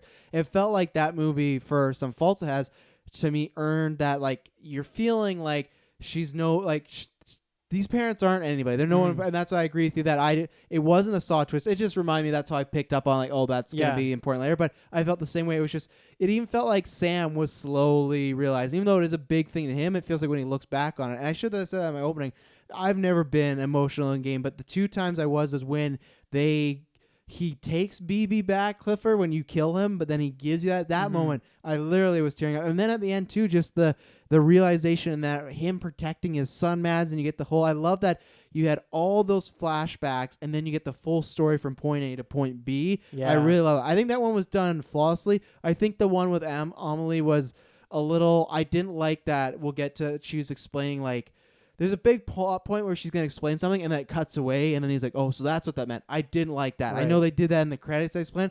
I didn't like that because I really wanted to know, and I feel like it made me question what happened. I think I was like, did I hit a button and skip that? So I thought his story was, I loved the story of it, but I thought it was perfectly told in the right amount of pacing. And Matt he killed it. He's just so good in it. He's I know there's computer animators too that are helping him, but that just feels, we've seen enough of Mads, like he can bring that, and he did that so whole well. That whole hospital scene is deeply emotional. It's like traumatizing at the same time, right? And it really, it helps to paint Amelie as very villainous as well in her own way, yet she has her justifications, but still, like, she does go too far, but then she kind of regrets it immediately. Like, it's, and Die Hard Man too. That's why I love, like, all the characters. Yeah, I think they did a good job with Die Hard Man in the end. Other than Higgs, who I think on purpose is supposed to be, he even saying that, like, one more battle before the big boss. He is on purpose. On the noise. This is your video game. He reminded me of the first villain in Logan. What's that guy's name again? Like the guy with the arm. Oh, Donald Pierce. Yeah. He's just like that kind of villain where it's like they look super badass. They have a cool voice. They have a cool look. They have a cool weapon. And you're gonna have to fight. They got some sort of mechanical object on them that looks really dope. Yeah. And then like they can make for a really sick fight. And I also love that too, cause from the Metal Gear's perspective, there's tons of bad guys like that are just cool and badass. So I felt that was his way of being like,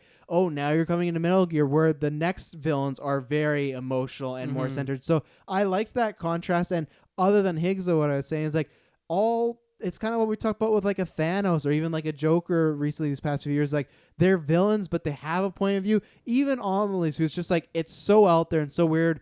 You go, this is not right, but like I understand, because like she's just literally made that way. She's just like that. We'll talk about that. Is like the most confusing thing. That's the one I had to go and read theories what other people did, because after I saw that, I'm like, they give you so much exposition in that scene. It's like, right, and that's like all of that is assuming that you understand what strands are and what the beach is, dooms and everything.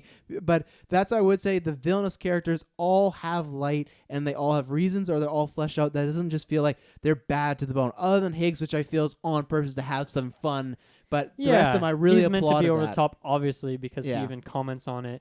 Yeah, and a really good Troy Baker. I didn't even show him. I thought was a really good performance too. I thought he was fun. Like, he's just he's cheesing it up and hamming it up. I like the performance. Loved his look. Part of my problem with the ending is that whole sequence, and it's not because of his performance or the story stuff. I mean, story wise, it's just like his motivation is like, the world's gonna end anyway, so why not do it now? And that's kind of it. And it's fine because you have other characters that are making it interesting. And he's much more deeper. He's more just like a quote unquote muscle. But I think what took me out of the ending there from his perspective was just like the actual gameplay sequences against him. Because as we talked about for like 40 minutes, we just love that gameplay, that delivery system, like the whole aspect of being a porter. In the end of the last 8-10 hours, you're not really doing that anymore. No. You're more just kind of going to locations. And so there's a couple sequences with him, like, one, you fight a gigantic BT, like just a massive one. Visually really cool. But I didn't like it at all mechanically, just because it was like inventory management, just a lot of inventory management. Okay. I didn't feel like there's anything interesting mechanically there. One thing I liked about it is after you shoot him enough on the chest, it pauses, goes into a cutscene, he moves, and he's like, okay, now we can resume. Like, I like that kind of fourth wall joke. He had that multiple times making fourth wall jokes, right? I should have wrote them all down, but he at least, I think, had like 10, and I think they're all, I liked them all for some reason. I don't know why. I thought it was fun. I liked it. I liked it. So yeah, that sequence to me just kind of dragged a bit, and then the fight against Higgs, I didn't really like either because I like chucking the boxes at him. I did too. But I had a couple problems with it. One, if you die, so in the second, I guess you could die in the first phase. If you die in that fight, there's no animation for your character even falling over. It just instantly cuts to a scene that says continue or like load save or something.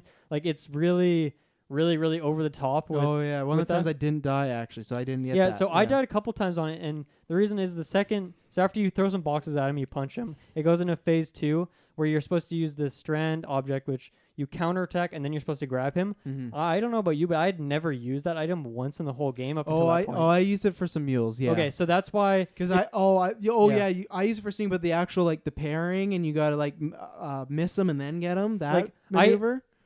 Any of it. Like I literally had not pulled that object out once because that's something that the strand. Think about it back earlier in the game. At one point, you have to chuck a bunch of boxes into the lake, and so it kind of is teaching you how to throw items, which is not really needed except for that Higgs fight.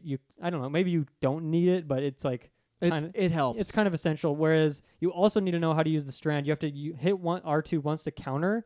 And then you're supposed to like strangle. I thought you were just supposed to counter and then punch him a bunch of times. Oh, I thought so. I did that. I thought they taught that in a tutorial for stealth, and I picked that up because maybe it's set on screen, but you never have to do it. Yeah, fair enough. So I had never used that item before, and so I was countering him, and then I just punched him a bunch, and then I did that again. I did it again. I did it like 7 or 8 times. I'm like, what's going on here? Am I doing something wrong? Yeah. I died. I did a couple more times fighting him.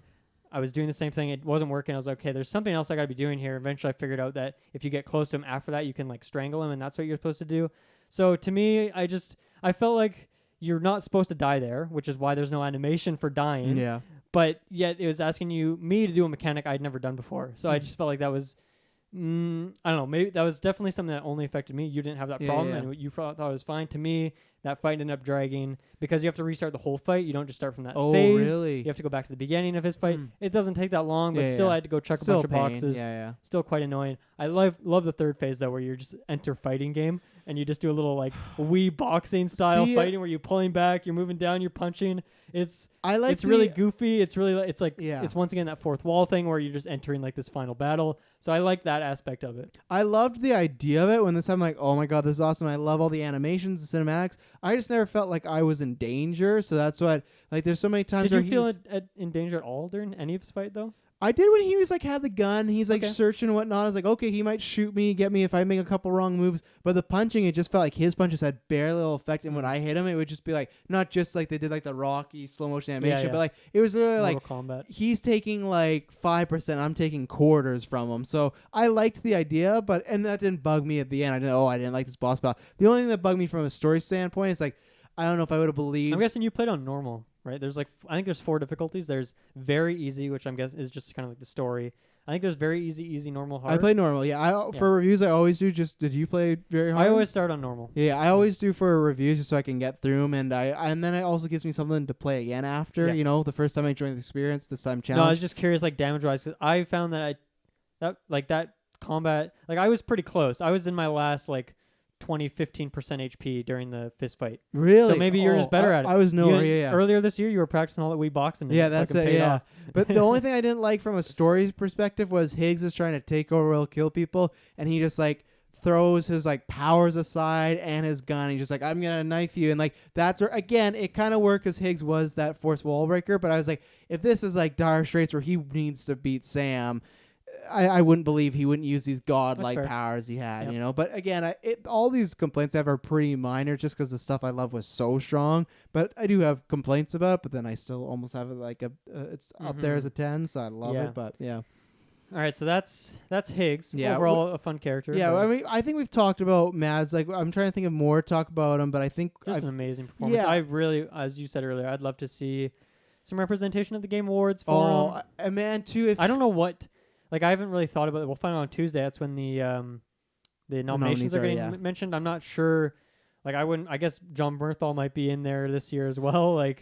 I don't know if anyone else from Death Stranding. I could see Fragile or Norman Reedus. There's a chance Norman gets it in there as well. But yeah, I'm not sure what the other competition is though. But I'd love to see a Mads win. That'd be sick. Oh, if he was there at Video Game Awards, that'd be great to live stream that. So yeah, I like that whole story. I love the reveals. Love the way it was done. I loved I guess I should say his mini boss battles when he's taking to the wars. Yep, I love that because like the first time it happened, you're just like, what is going on? A little mix of stealth and just like more action-packed gameplay. And that's the first time you really... And he's just like, where's my BB? Oh, I know. And just his narration. But and I love the design of like the old soldiers that were broken down, everything like that. Oh, yeah, they were great. Really satisfying when you get a headshot. Sometimes that's not enough. Yeah. And you have to deal a certain amount of damage. I love the... oh, yeah. It's so scary when they run at you headless. I love the slow motion when you kill them to like justify, okay, I killed them. And then after I learned you could use the fucking strand, I started doing that on the skeletons later. Yeah, it helps. And that's pretty awesome animation when you just pull it and then their heads just fly off. And I love you're going to World War II, you're going to Vietnam. It was just like such a fun idea. The Vietnam one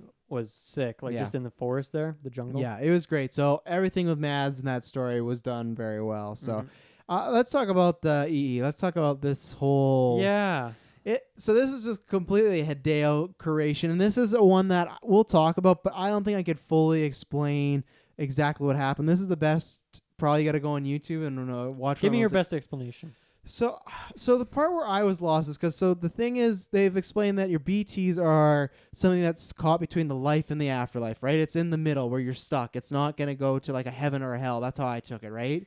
A BT. I took it as they are firmly in that.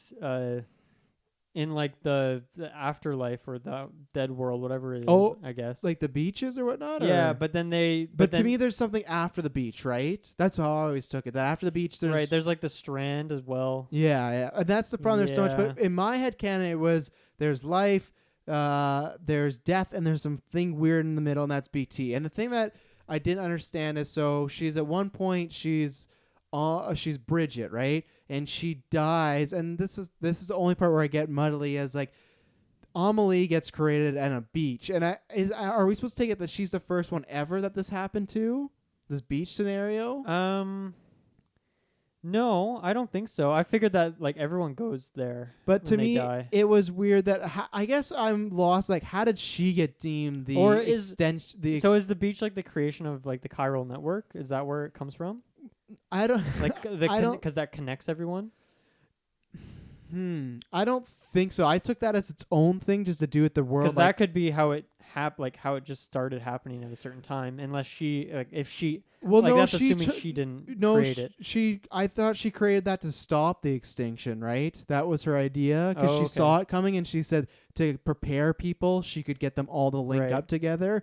And because I just was lost as far as how did she get deemed the extinction entity? Yeah. And I think it's one of these things. That's how I took it, as she is ego of she just is. She had visions, and she was born this planet, and that's the thing that she got. I guess I can't explain a meal because Bridget passes, right? Or something like she doesn't pass. Isn't she like almost flatline, and that's how it creates a meal, right? There's two of her. She like sees how I took it, and this is where I could be wrong. She like flatlines, and she was dying. They brought her back, so it was in this weird thing where Bridget was still alive, her Ka, right? And then her Ha, usually that's supposed to be you only have one or the other, but she had two at the same time. And for somehow, and this part I can't explain, she's the extinction entity. I don't know how they explain that. And she is just a meal, and she's working this cause, and she's trying to create extinction. And then she gives that whole dialogue about how I saw hope and blah, blah, blah. It could be changed. But that's how I took it, is just she was maybe not the first, but one of the early ones to create this beach. But even then, she explains her beach has been around for like thousands of years. I think there's just some stuff that is just like fantastical, and you'll never understand I guess it was like through research, they determined that there was always another EE that caused one of these things eventually. But then it could have always been her to me in like a coming back to life situation. Yeah, I had some pacing issues with that stuff as well. There's like this one sequence where you kind of confront her on her beach, and you like beautiful shot, like just the color. There's like the red planet in the background, whatever it is. It's kind of weird. Like it gives you like a choice there. It's like you can shoot her, or you can not. And if you do, it doesn't matter. It just restarts it. And like not in an elegant way, just like load cutscene. It's like, why? Why are you trying to pretend that you're giving me choice? How did here? you shoot her?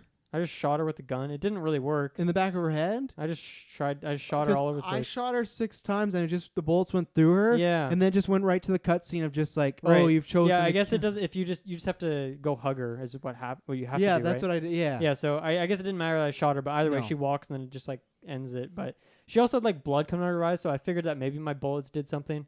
I don't know. Oh, I didn't get the but blood. it was really just kind of strange that it's trying to give you a choice there. It doesn't really make sense. But then you just have this really long sequence, which are the credits, right? The credits are rolling. You're on this beach. You can walk places, but then it brings you back, and then it's slowly drip feeding you this information. That was an awful idea, in my opinion. It just like killed the pacing. At that point, I just wanted the game. I was like, okay. Well, I can agree. Because then the game because here's the thing. Those are credits. The game goes on for another hour and a half, 2 hours after that point. Yeah. And that stuff's all great. I love Mads, but like, to me, that just destroyed the pacing where I was like, oh, okay, this is just savage at this point. Like, because the last 8 to 10 hours are not where the fun gameplay is. It's just a lot of story stuff and then like travel sequences to get there. But I just found it really hard to be super interested. And that's where I think like I probably should have an answer for you, like what some of this stuff is with her story in Extinction Entity. But it was just so much and it was so dense and it was so slow that. And it didn't need to be, right? Like that. Why is there a credit sequence there? Why am I having to wait 5 minutes and then she talks for 10 seconds and then wait for 5 minutes to talk to me? Like it doesn't really make any sense to me. Yeah. I don't know what that is supposed to do for you. Like if it was supposed to be really slow on purpose for like some emotional impact, I don't know if that was necessary because the whole end of the game is really slow. Like that last 8 hours is really slow. I think a little of that, but then I also think it's Hideo's way of trying to make you not skip over the credits and you're playing them out and you're staying in tune just to like respect the people that created it and whatnot. And I get that, but like it is tough. Well, I don't know. I'm in the boat where it's like I love the game so much that I would have sat there and watched the credits. I usually do for like a game. Like when I finished Horizon Dawn, I sat there through the whole fucking credits and I didn't know that there was a post-credit scene. I just sat there because I wanted to, and I did for this game because even after the actual credits there is a scene. There's more. I sat there anyway, but after you I just didn't really feel like it needed to be shown twice. Like it was a really strange choice to me. It just destroyed the pacing, and honestly, I don't really feel all that connected with Amelie. Maybe it's because I don't understand it, but to me, she was kind of like a letdown of the story. Okay, like she's essential to obviously make it all work, but I cared more about all the characters around her than I did her herself. So fair enough. I could say that she's on the lower tier for me, but I still like her in the story for a few reasons. I like this kind of like godlike figure. I actually think she had some really well written dialogue to Sam. I would agree with that when she's explaining about how being connected and blah blah blah, and especially when they talk about at the beginning, that's where like the really political stuff's coming in as far as like. To fix everything, we all need to be connected. And that's to me like everywhere in the world, but especially in America, it's like right now they're known for being like they're very split right now, right? And it's hard to come together. And that's where it's like that's how we let this happen is we weren't combined. And it's like the title, the Death Stranding and everything like that. So I liked it. I had a feeling that she was not. There was something wrong because there's that one moment where she's not wearing the necklace and Norm's like, why aren't you reading and why aren't you wearing it? She doesn't respond to him at all. So I was like, okay, something's wrong here. So it's like, that's not his sister. That's not his mother. So I didn't peg that one down, but they kind of showed their hand there. But again, I think they did that on purpose. So I liked it. And it's also because I've looked into it. It feels like this is the thing so far that everyone has their theory. Everyone has their way they read it. So maybe once I sit with it, maybe once I play it again, maybe once I hear a Hideo interview, once I read more people, I think he on purpose wanted to make something that you got to ponder after and think for. And I did enjoy it. It's not my favorite part, but I enjoyed it as far as like it gave this epic scaleness. And I thought some of the stuff before the credits were really beautiful when they're standing there and they're watching Earth about to get extinct and obviously stops it. But like the way the world's just like folding in on itself and she's talking about how like beautiful and sad it is. Yeah, I think I feel like I found the Stranding, and I do still like the idea of beaches and this kind of like shared afterlife or like pathway between. Yeah, it is almost like the bridge between actual death and then it's like where you can just go temporarily or something, and you get a couple scenes there, and it's like I really like in Hartman's backstory you get to see it, and it's like a really weird demented place, and I found it really interesting. But I guess when she came into the mix, it gets like way more convoluted and 100% I understood it less. But the idea of that being the Death Stranding, that's where like you're stranded after death, like directly until you go into like this after like I don't know. It does get really confusing. It does, yeah. I think from an imagery standpoint, she's great. Like just that red dress is so strong against the dark grays and greens of this game. So that she really stands out and has that really strong aesthetic. So. And one other thing I want to mention, sorry, because we've not mentioned it really once at all, is the BB aspect. That's the other part with the Mads giving BB back, and this might be because I have children, but I thought the very last thing you do in this game was very emotional. And to me, when BB is alive, first of all, you're getting mixed with the Mads flashbacks, but when it comes alive, the reason I love that is because I thought it was coming, but this was a game I didn't know for sure, because the last hour it is slowly paced, but if you just think about what's happening to the character, it's a lot of really depressing stuff. Like, you learn Hartman's or Die Hard Man, like, is kind of shitty. Yeah, he was forced to do some things, but still it's someone you trusted. You learn that Mads was your dad and you lost him, all this stuff. You learn that you didn't have a sister. Like, there's all this stuff. Everything you're learning is not good. And he even says that the Fragile, she invites him and he's like, everything I touch goes to shit. Like, he says it more elegantly. So to me, when he gets BB alive, I just felt like this was this really this strong win. And there was something that the way they phrased it, I thought BB was actually really dead in this container. So there was just something so morbid, and as obviously as a parent, that he's carrying around this dead child, and it's someone that he's bonded to. He named it after the son he was gonna. So I agree with the pacing was a little. He named it after the son? Is that well, yeah, because that's how he figured. I figured it was a short form of Louise, which is his wife's name.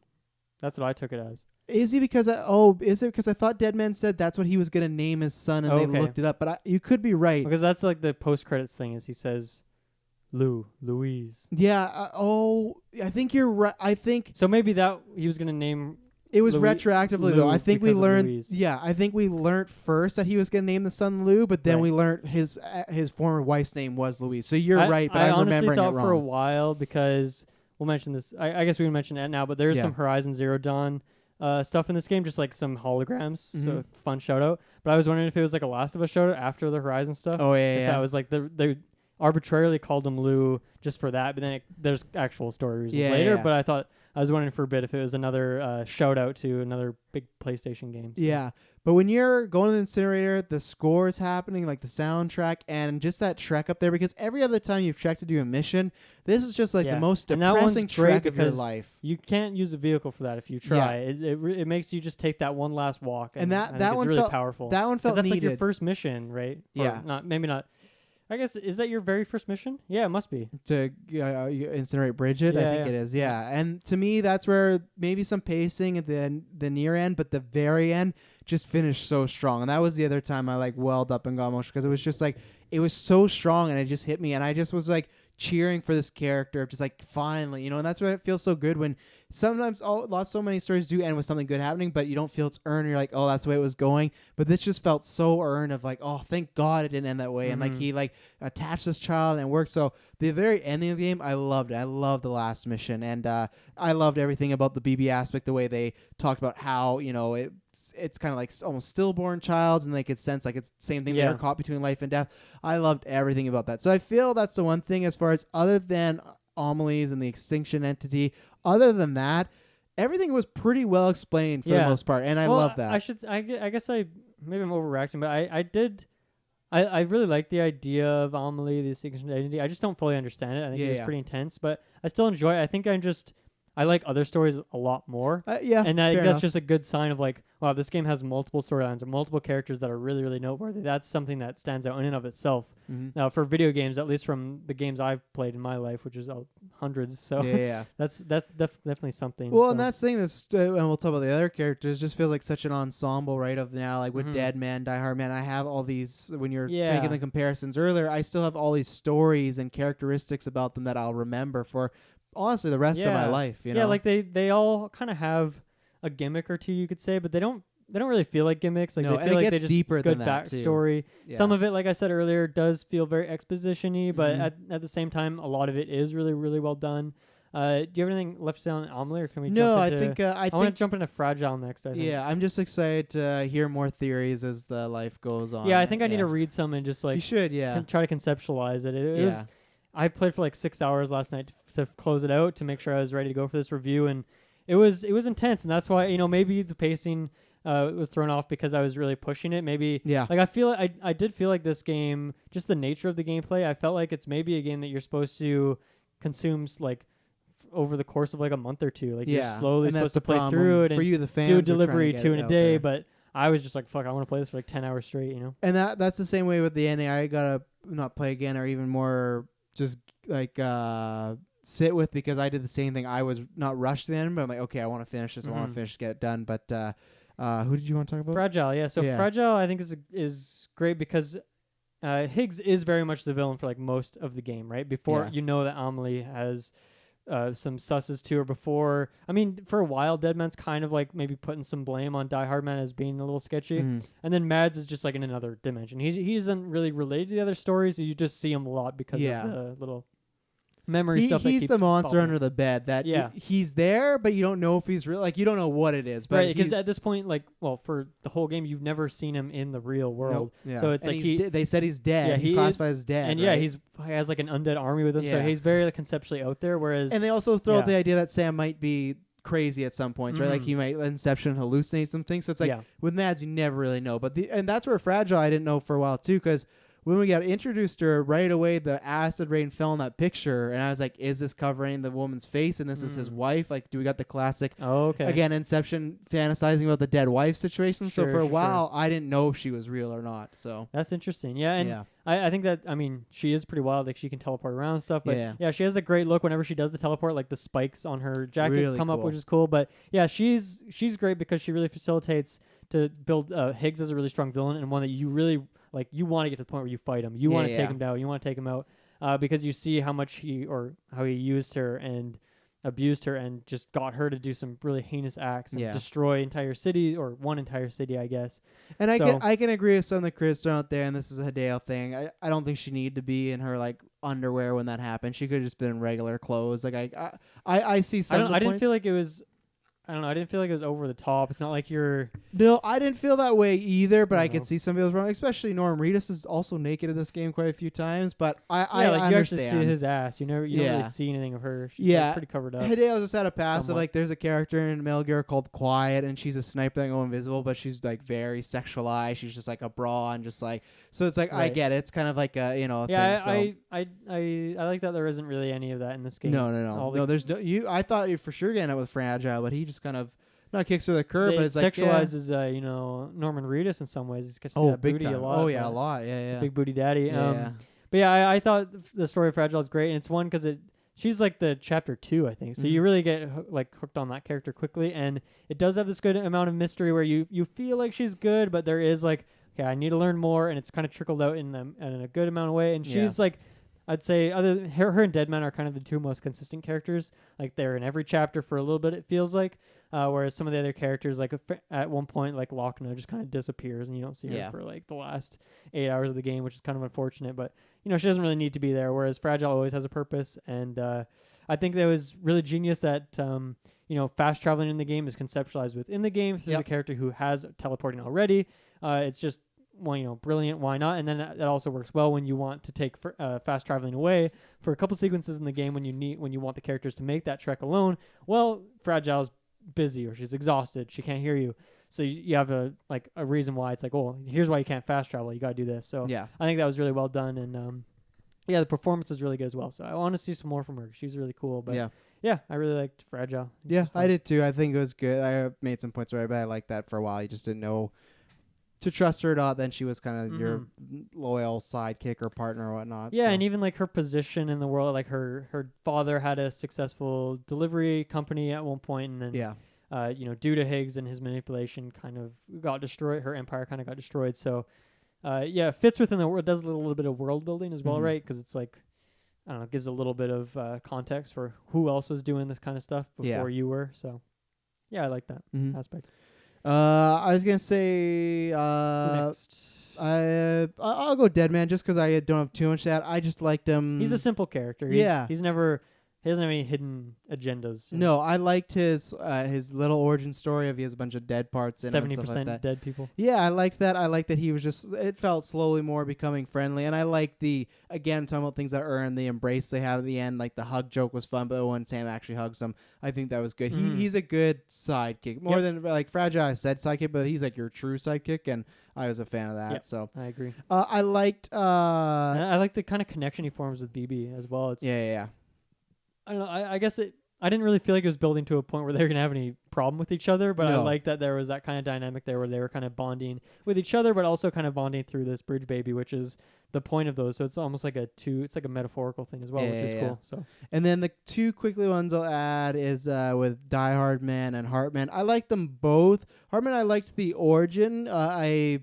I don't know why. There's just something that story didn't stick with me as much. I liked the family aspect. I liked the he him feels getting more back. disconnected from the other characters, right? Where he's like he interacts with Sam and no one else. Yeah. Whereas you can tell that Mama and Deadman still interact. Die Hardman and Deadman obviously a lot as well. So Exactly, it's a cool story, but I didn't feel too. I think you put it right. I didn't know why, but I think it's just because he comes a lot later, and he does. Yeah. I'm not really wondering about him. I'm not really like, oh, what's he up to? I'm like, okay, I know what he's up to.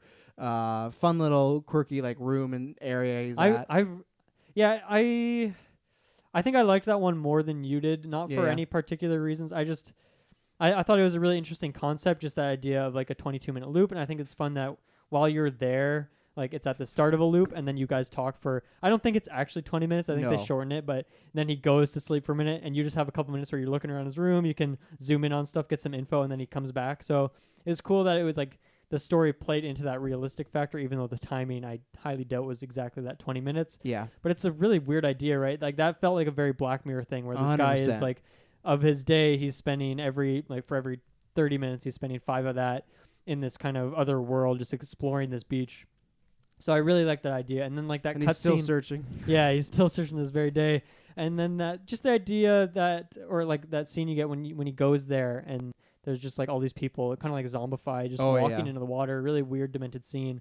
Then one detail I really appreciated is after your like second time you're having a conversation after he wakes up, the timer goes out as he's like mid conversation with you, and he just falls over, and then you see that like his floor is like padded and it absorbs the blow. He's prepared. So I thought that was. I just thought from like a cinematography point of view, that was a good detail that they added in there. They didn't need that. He could have just fallen over. It would have been fine. Yeah. But instead they added a full animation of like him like falling into this pillow that I thought was just a beautiful little detail that they added. So, and his room was just, I mean, nothing's that nice in this whole game, right? No. It's all very bleak and dark, and even your room is just like there's a shower and a bed and your weapon rack, and that's it. Yeah. And your monster energy. But I like that his room was fully decked out, and they got the fireplace when you walked in. Yeah, it was nice. Yeah. You want to stay there. And Die Hard Man, I think, was a good character for exactly what he needed to be. Yep. He's just like the more of a plot progression. Yeah, character. Two-Face. Can you trust like him? the Can mask. you not? Yeah, the mask was fun. I liked his story as far as it went to Mads Mikkelsen's character. I liked him, and I liked where he honestly ended up too. I love the cinematography shot of when he falls down to his knees, and it's like past like. You just see Sam's knees a little bit, but then it's him crying. Just the way that was framed, it's like I'm gonna steal that shot one day, like Tarantino style. Like, hell yeah! It was just I like that at the end of the day, and that's where it comes down to. I don't need a sequel because it wasn't like I felt they were setting up to be. Oh, he's president. We don't know if we could trust him, but it felt like he knows people don't think they can trust him, and he's gonna try to gain their trust back because he had to do a lot of shady things to either help the country or because he was ordered to. But that's why it wasn't set that he's the next boss. It was like a guy that realized, he should be the villain, but he doesn't want to be, and he's made so many mistakes. So I think I end up liking him more at the end than through the middle, because in the middle, like you said, he is just more of a plot device, be like, pushing the story along, which it was fine. It was good. I think the actor did a good job. I wonder if they should have sprinkled in a little more details like early on. I mean, I guess Deadman I don't know, I can't remember when, but at some point he starts to put some doubts in your mind of Die Hard Man's up to something he doesn't want you to hear. In a funny like shower scene that I thought was pretty comical. But really by the end I think they gave Die Hard Man enough story to be interesting and not just be like some generic character, and give him some good connection. But I pretty much agree with you. I don't think there's too much to say on him. I think they made him better than like a generic quest giver, which is a success in my books. And I think it helps because through his perspective you kind of see some of the messed up things that Amelie has done. And that's effective. Not his choice, but I guess that's a good point. He never pulls that trigger, so you see that he's they do that framing of it looks like he shot him earlier, but then he didn't. So I was surprised that Amelie actually still kept him around after that. Right. But I think that's cool because really like obviously you get a lot of those BB shots where you just get like a 10-second clip, right? So and then when it's all put together in the end. But all of those ones really, I mean, I don't know, like it's supposed to be obvious it's Die Hard Man. Like I don't know, there's like they play it up as like a twist, but I feel like once again it was kind of obvious. It's obvious because it's his So- frame, and there's also not another black main character in the story. So it's like Yeah. when we have one black character who's talking to Norman Reedus and then one black character talking to Matt Mickelson, it's like it's pretty obvious. They should have made if they wanted to go that route, they should have made the mask like fully engulfed so you can't see the skin color at all. Just see the person's eyes. But it's like this is clearly Die Hard Man. Yeah. So once again, I don't think that was supposed to be like super hit. I think it's supposed to kind of catch on, but I think it was good because in those little quick clips, it generally portrays him as like a bad guy, or as someone who's a little bit sus or something like that. But then when you see it at the end, you see the context of it. It really paints him a different picture, and I think that was pretty well done. So. And again, you could argue he's like a light sort of villain. I wouldn't think that, but you could make that case. Again, very layered, multi-layered, not just I did this because for my country. Just like Shrek, Yeah, like he did do it for his country, but in the way of like it was very leveled, and there's some things he tried to help. You know, he wasn't just a soldier. It's like, I'm going to stop you because it's best for America. It's like he wanted to help his country, but he also had friends, and he wanted to let the guy that saved his life so many times, like, Sam, we need you to make this delivery. Sam, every fucking comm he started with Sam. Yeah. So hey, Sam. I ended up liking that. And then anyone else other than Mama? I think Conan was kind of funny for his quick cosplayer scene. I want to go find Jeff Keighley. I lent the game to Kirkland now. He's got to play it before Game Awards, so I'm happy to do it. But at the same time, I just you got to play Mansion. You got to play Jedi. So yeah. But no, I agree. Mama and Lochna, kind of two characters in one. I think this was like possibly my favorite, honestly. Like Mads obviously takes the cake easily, but I didn't know she was in there, and it took a couple of cutscenes because you don't see her in like the flesh, so to speak, for a while. Like you just kind of see her in the comms, in the quick little screens, so you can't really tell it's her. And then you get the Star Wars like holograms where they're blue and bloppy, and it's okay, I can't see, but So I was pleasantly surprised to see her because I've become a big fan of hers recently, and it was such an interesting story, right? Like on so many levels because. One, it takes a while to get to her, and she's just like a fun, helpful kind of what's that? The guy behind the chair, almost, right? Where she's hooking you up with the newest gear. She's like, "Here's how you use here's how you make a bridge. Here's how here you got a new upgrade for your exoskeleton. Go check it out." So I like that. But then you finally get to meet her in person, and it's just like this weird story where she has a BT of her own, who's her unborn child, which ends up not being her child, but technically her sister's child, I guess, that she's keeping. Yeah, I guess so. Yeah, I guess it's I guess it is. Well, it was technically her child, right? Because I thought it was half and half. Yeah, it was like her sister's eggs. Right, or was it the opposite of that? No, it would be her eggs because she could carry the baby. Right. So but then there was some man sperm in there as well. So it's a concoction of the three. A real Saturday night. A real cocktail, you could say. But. Yeah, that was like just a really wild story, but also kind of interesting to see that kind of more humanly connection with BTs and that there can be like some connection there. Yeah, they weren't just monsters all of a sudden. It was like, okay. And then that's when they started to flesh out the like, they're people that have died and passed. That's when they started to talk more about the BBs too. Because for a while they don't reveal, they tell you that they help you with the BTs, but they don't tell you how, like what the purpose is or how they figured this out. So. Yeah. And then when it gets to, so you kind of, another fun sequence where you got to take her on your back, which is a long journey. Is that the person you dropped in the water? Yeah. Yeah. That's not too shocking. It's like that. She almost died. You have to carry her for a long time. I got the notification of Mama is almost dead. And I was like, oh man, I dropped in the water and she was falling. And I just thought for sure when I dropped her in the water, it was going to be mission end, but it wasn't deep enough to end it, but it wasn't shallow enough to not hurt her. So I felt really bad. But then later on she dies. So I'm like, well, I don't feel that bad now, you know? True. So I think the character kind of ceases to exist really once you get to Lochna and they kind of connect. Which disappointed me. Yeah, I definitely wanted more. And I think about it's like, well, really, what does that... Like, that character is more of an engineer. She's kind of just working on the chiral network, working on equipment. So I guess it makes sense, but I would have liked to see her kind of integrate in the story a bit more. Well, because she also has Mama still in her, right? It's a really interesting idea, right? Even they have the heterochromia, the different eye color there, which I think is a cool detail. But yeah, they are different characters that kind of are very close at the same time. So I think I would have liked some more of them near the end of the story. But I love that chapter as a whole. I thought that was super interesting. So I agree with you. Next to Mads, that was my favorite. Like I was talking about earlier, that was the one where I was enjoying the game. Like I said, I kept liking it more and more.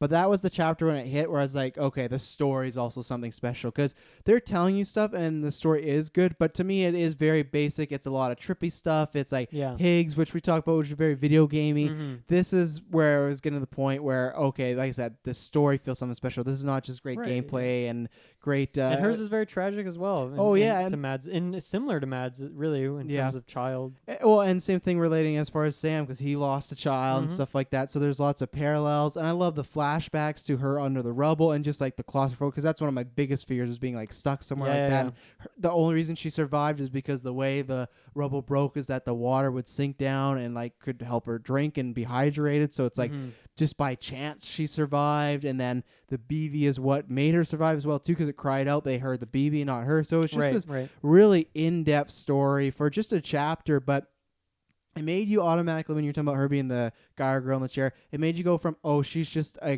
game guy to the tools to, I legitimately care about mom and what happened to her. And then it's just super sad when you get to there and then she's dying. So it's like, again, like, and I think some people might maybe not be a fan of just like the chapter story of a character, but for me it worked from just jumping to, oh, this is a real person, she has a tragedy, to you've bond with her and then she's just gonna die, and there's no like, and that's where it's not video gaming where it's like we could save her, we get this vial. It's like, no, she's gone. And like, and then you get this fun thing where she goes in the Lockney, and like I agree, I said too, like I wish there was a little bit more there just because I like that character, but that story was almost very Black Mirror-ish as well. It was very is emotional, and it tied to it because it's just, especially just the setup too of like, oh, her sister couldn't have a kid and this and that, like she did it for the right reasons and then she broke apart, and we've all had that where you've argued with someone and just like it felt realistic in a very non-realistic way as far as you're dealing with a ghost baby. So it was fantastic, and I loved that character in that story, and it's another one that I always kind of remember. And that one was, I'd say, the biggest surprise to me because really, like I said, like gameplay wise, I didn't know much about this game, if anything, going in. Story wise, I knew some actors and knew what to expect for some people. So that was just a really pleasant surprise that she was in there and that it was just like a really interesting story. Because at first, or the first like few hours, I was thinking that, well, okay, she's just going to be more of an engineer, help you out from the intercom there. But then you actually get like a full chapter with her. And I like that aspect that they deep dived onto different characters. In terms of other characters, we kind of talked, the cosplayer sequence is kind of funny with Conan, and then I like the chiral artist stuff. The emails kind of ruined it for you, but they end up fighting, and he's like, oh, you should never get married, and I guess then they get back together. But I didn't read that one yet, so that's good to know. I'll read it.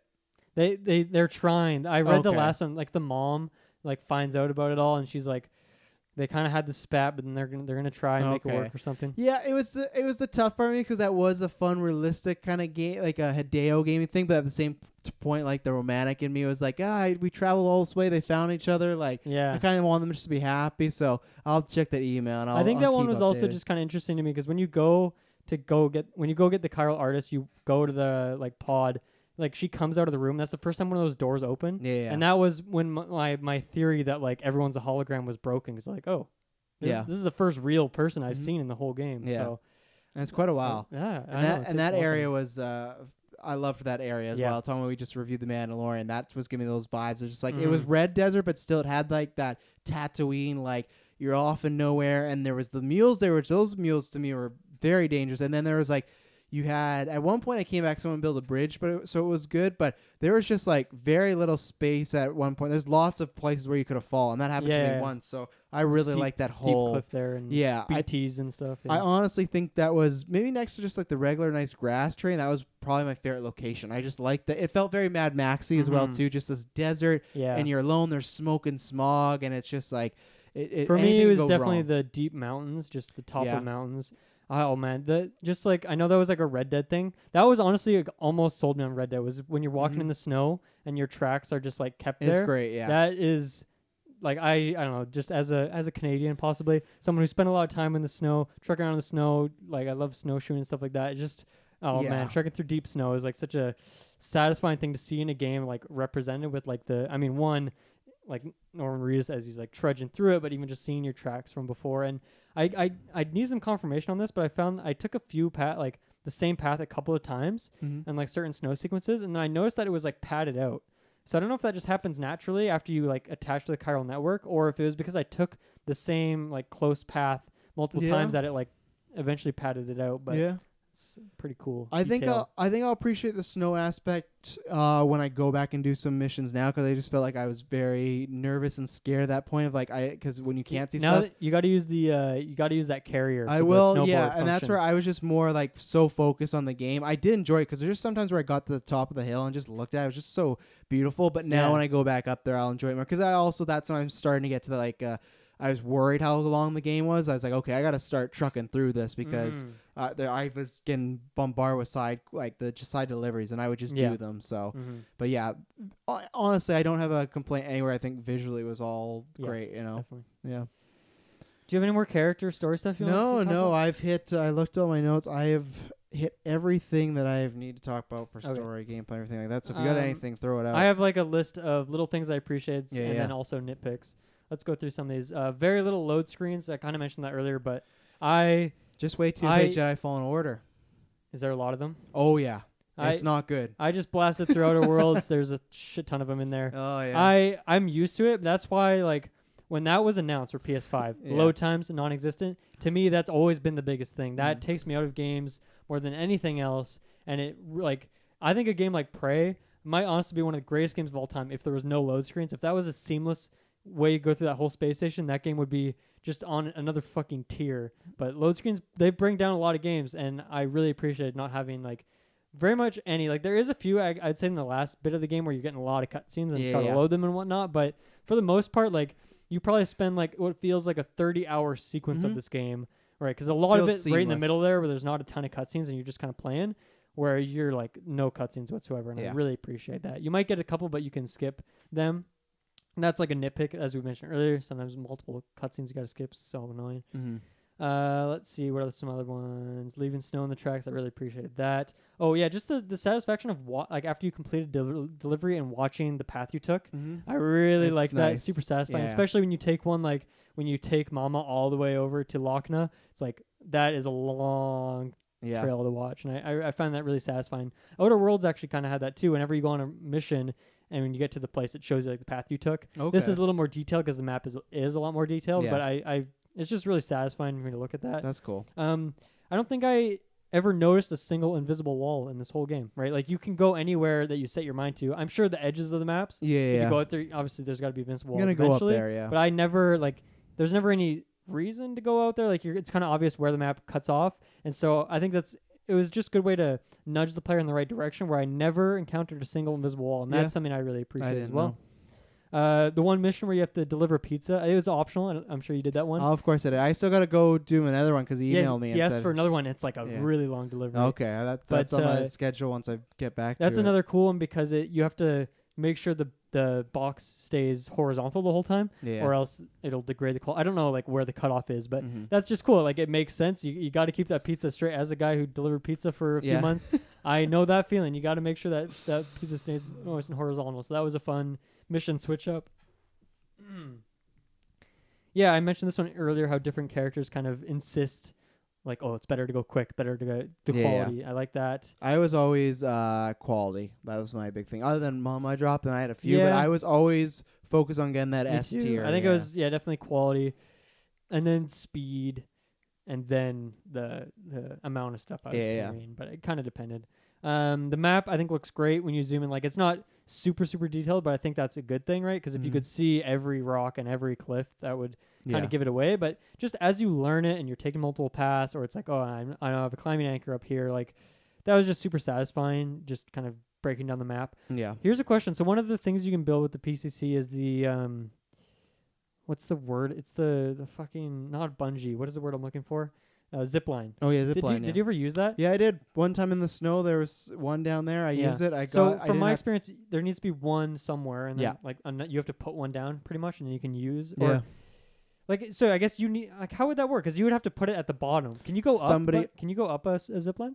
Yeah, you can. But I'm pretty sure you can. I thought I did, but I think my zip line, someone else had put it there, and I built it on top of the mountain. I was like, I'm going down. Okay, so you saw one down in the valley and built one. And I'm like, I'm not going down the snow mountain. Yeah, to me, I always found like, you can go up. I'm pretty sure. To me, I always found that they were at the top of the mountain. So it's like, well, I kind of want one at the bottom so I can use it up here and then actually use it. So yeah. that was the only thing I think I haven't experimented with at all. Yeah. So I was curious, but I want to do it more. I only did it. That's what's cool. Times, like I feel like there's still like a bunch of guns, weapons I've never used. Oh yeah. A couple items I Gotta really kill somebody. haven't dove into deep yet. So yeah, that's pretty sweet. Yeah, that was kind of all of the. We've kind of mentioned everything else. Any nitpicks? Yeah, one. So obviously we talked about there's a lot of things that like you have to skip twice. It's like why? Why not just have one skip? Another thing that kind of bothered me was whenever you enter a BT territory or whenever you get like close enough to one and your sensor pops up, there's like that animation that's like 10 seconds long where it slowly robot arms out and then points. You can never skip that, and it gets kind of repetitive by the time at the end of the game when you've seen it 20, 30 times. Yeah. That should be quicker, I think, after a while. You should be able to skip it, something like that. Either way, it's not a huge deal, just a little nitpick. Mm-hmm. This is kind of a pro and a con, but a lot of like reused cutscenes, like when you turn in a delivery, you see the same thing over and over. However, I do think sometimes they did it really well, where there's a lot of times where you have to put the, what is it called? The thing where you connect to the chiral network? Cupid. Yeah, when you put the Cupid in, the way it will like transition, that's always the same cutscene, but the way it transitions into it from different cutscenes or just from like walking up to the terminal is cool. Like it always loops back into that one. So I thought that was pretty creative. And then you can always like skip that one. And then I thought I had one more note here. Yeah. Oh, that one I mentioned of when you're trying to get to fucking back to Port Knot City and you get interrupted by Dead Man as you're just making that long trek back. I was just like, dude, I want to get to the end of this game. This has been really slow the last few hours. Almost like just let me fucking go. It's almost like Hideo knows. And that kind of reminds me too. When you want to skip a cut line dialogue, you hit X. It ends the line, and you got to hit X again to progress to the next one. Yeah, it's a weird choice. Weird. You should just hit X once. Yeah. So yeah, a bunch of little things like that don't really matter in the grand scheme of things, but are still nitpicks. Yeah. Nonetheless, that expels my notes. Yeah, I think from both of us, you can tell we love this game. For myself, like I said, I as you heard at the beginning of the cast, I've debated that it might be my favorite game of all time. So that's all you need to hear. There is some cons, there's some nitpicks. There's not a perfect thing, but just the amount I love it. Almost reminds me of Endgame, where even when I saw and there's still some stuff where I'm like, that's it still bugged me a little bit, not perfect. It's just the amount of goodness that was there just exceeded my expectations. Mm-hmm. That's why I love it, and that's why it's still my favorite MCU movie, because I still think there's movies like Black Panther and Civil War that are better than it from just from start A to point B, but just how it made me feel. It gets that spot, and that's why this is like a 10 out of 10 because just like how it made me feel. Like I said, I'm very worried I'm never going to get an experience like this, maybe until another Hideo Kojima game, but I love this game, and I can't wait. Obviously, I hate that it came out now because I'm doing Jedi Fallen Order. We're busy. I'm going to play Outer Worlds for the Game Awards, but like I just cannot wait to jump back in this world. And this is going to be my game from like January to April, maybe whenever Avengers. I'm not going to buy. It's going to be fun in the winter, late December. Yeah, trek around I know in that's snow. snow. Yeah, but yeah, I love this game. I can't praise it enough, really. So. Yeah, you're going to drop a rating on this bad boy? Oh, I did give it 10. You're 10. Give it I have 10? to. Like I said, there is cons and that, but it's just the stuff that's good is so good. It's the buffet effect. Yeah. I love this game as well. I did have a couple issues with pacing and like just little nitpicks. Overall, it's like one of the most unique games. Yeah. One of probably just the best game story I've ever experienced, and just in terms of like acting, writing, things like that. Just like a really fully developed world. And I know like all this praise. It's like, how is this not my game of the year right now? But I think that just goes to show how it's kind of right now. It's a competition between this game and the Outer Wilds, not the Outer Worlds. Outer Worlds is probably my 3 or 4 or 5 slot somewhere up there. But yeah, this and Outer Wilds is a really also like one of the most creative games I've ever played in my entire life. I played that a month ago, so I'm in a good place for games. There's been some fun games this year, but yeah, I think it's between that one and this one for like game of the year right now for me. And I've played a bunch of games this year, so that's definitely a big compliment. And I can't wait to talk about this game more next week when we talk about the Game Award nominations at the Game Awards, and then we do Golden Geeks. I'm nominating Mads. Let's fucking do it. I know it's a game. I don't care. Let's do it. I'd find a way to get it in there, and they'll shoot us down, but I'd find a way. But if you like this, ladies and gentlemen, just please go subscribe. We got lots of game reviews right now, so check that out. We got lots of content. Just head down the description down below for the video and audio feeds. I did all the plugs at the beginning, so thank you very much for tuning into this. I promise you next time you hear from us, it won't be boring. Later.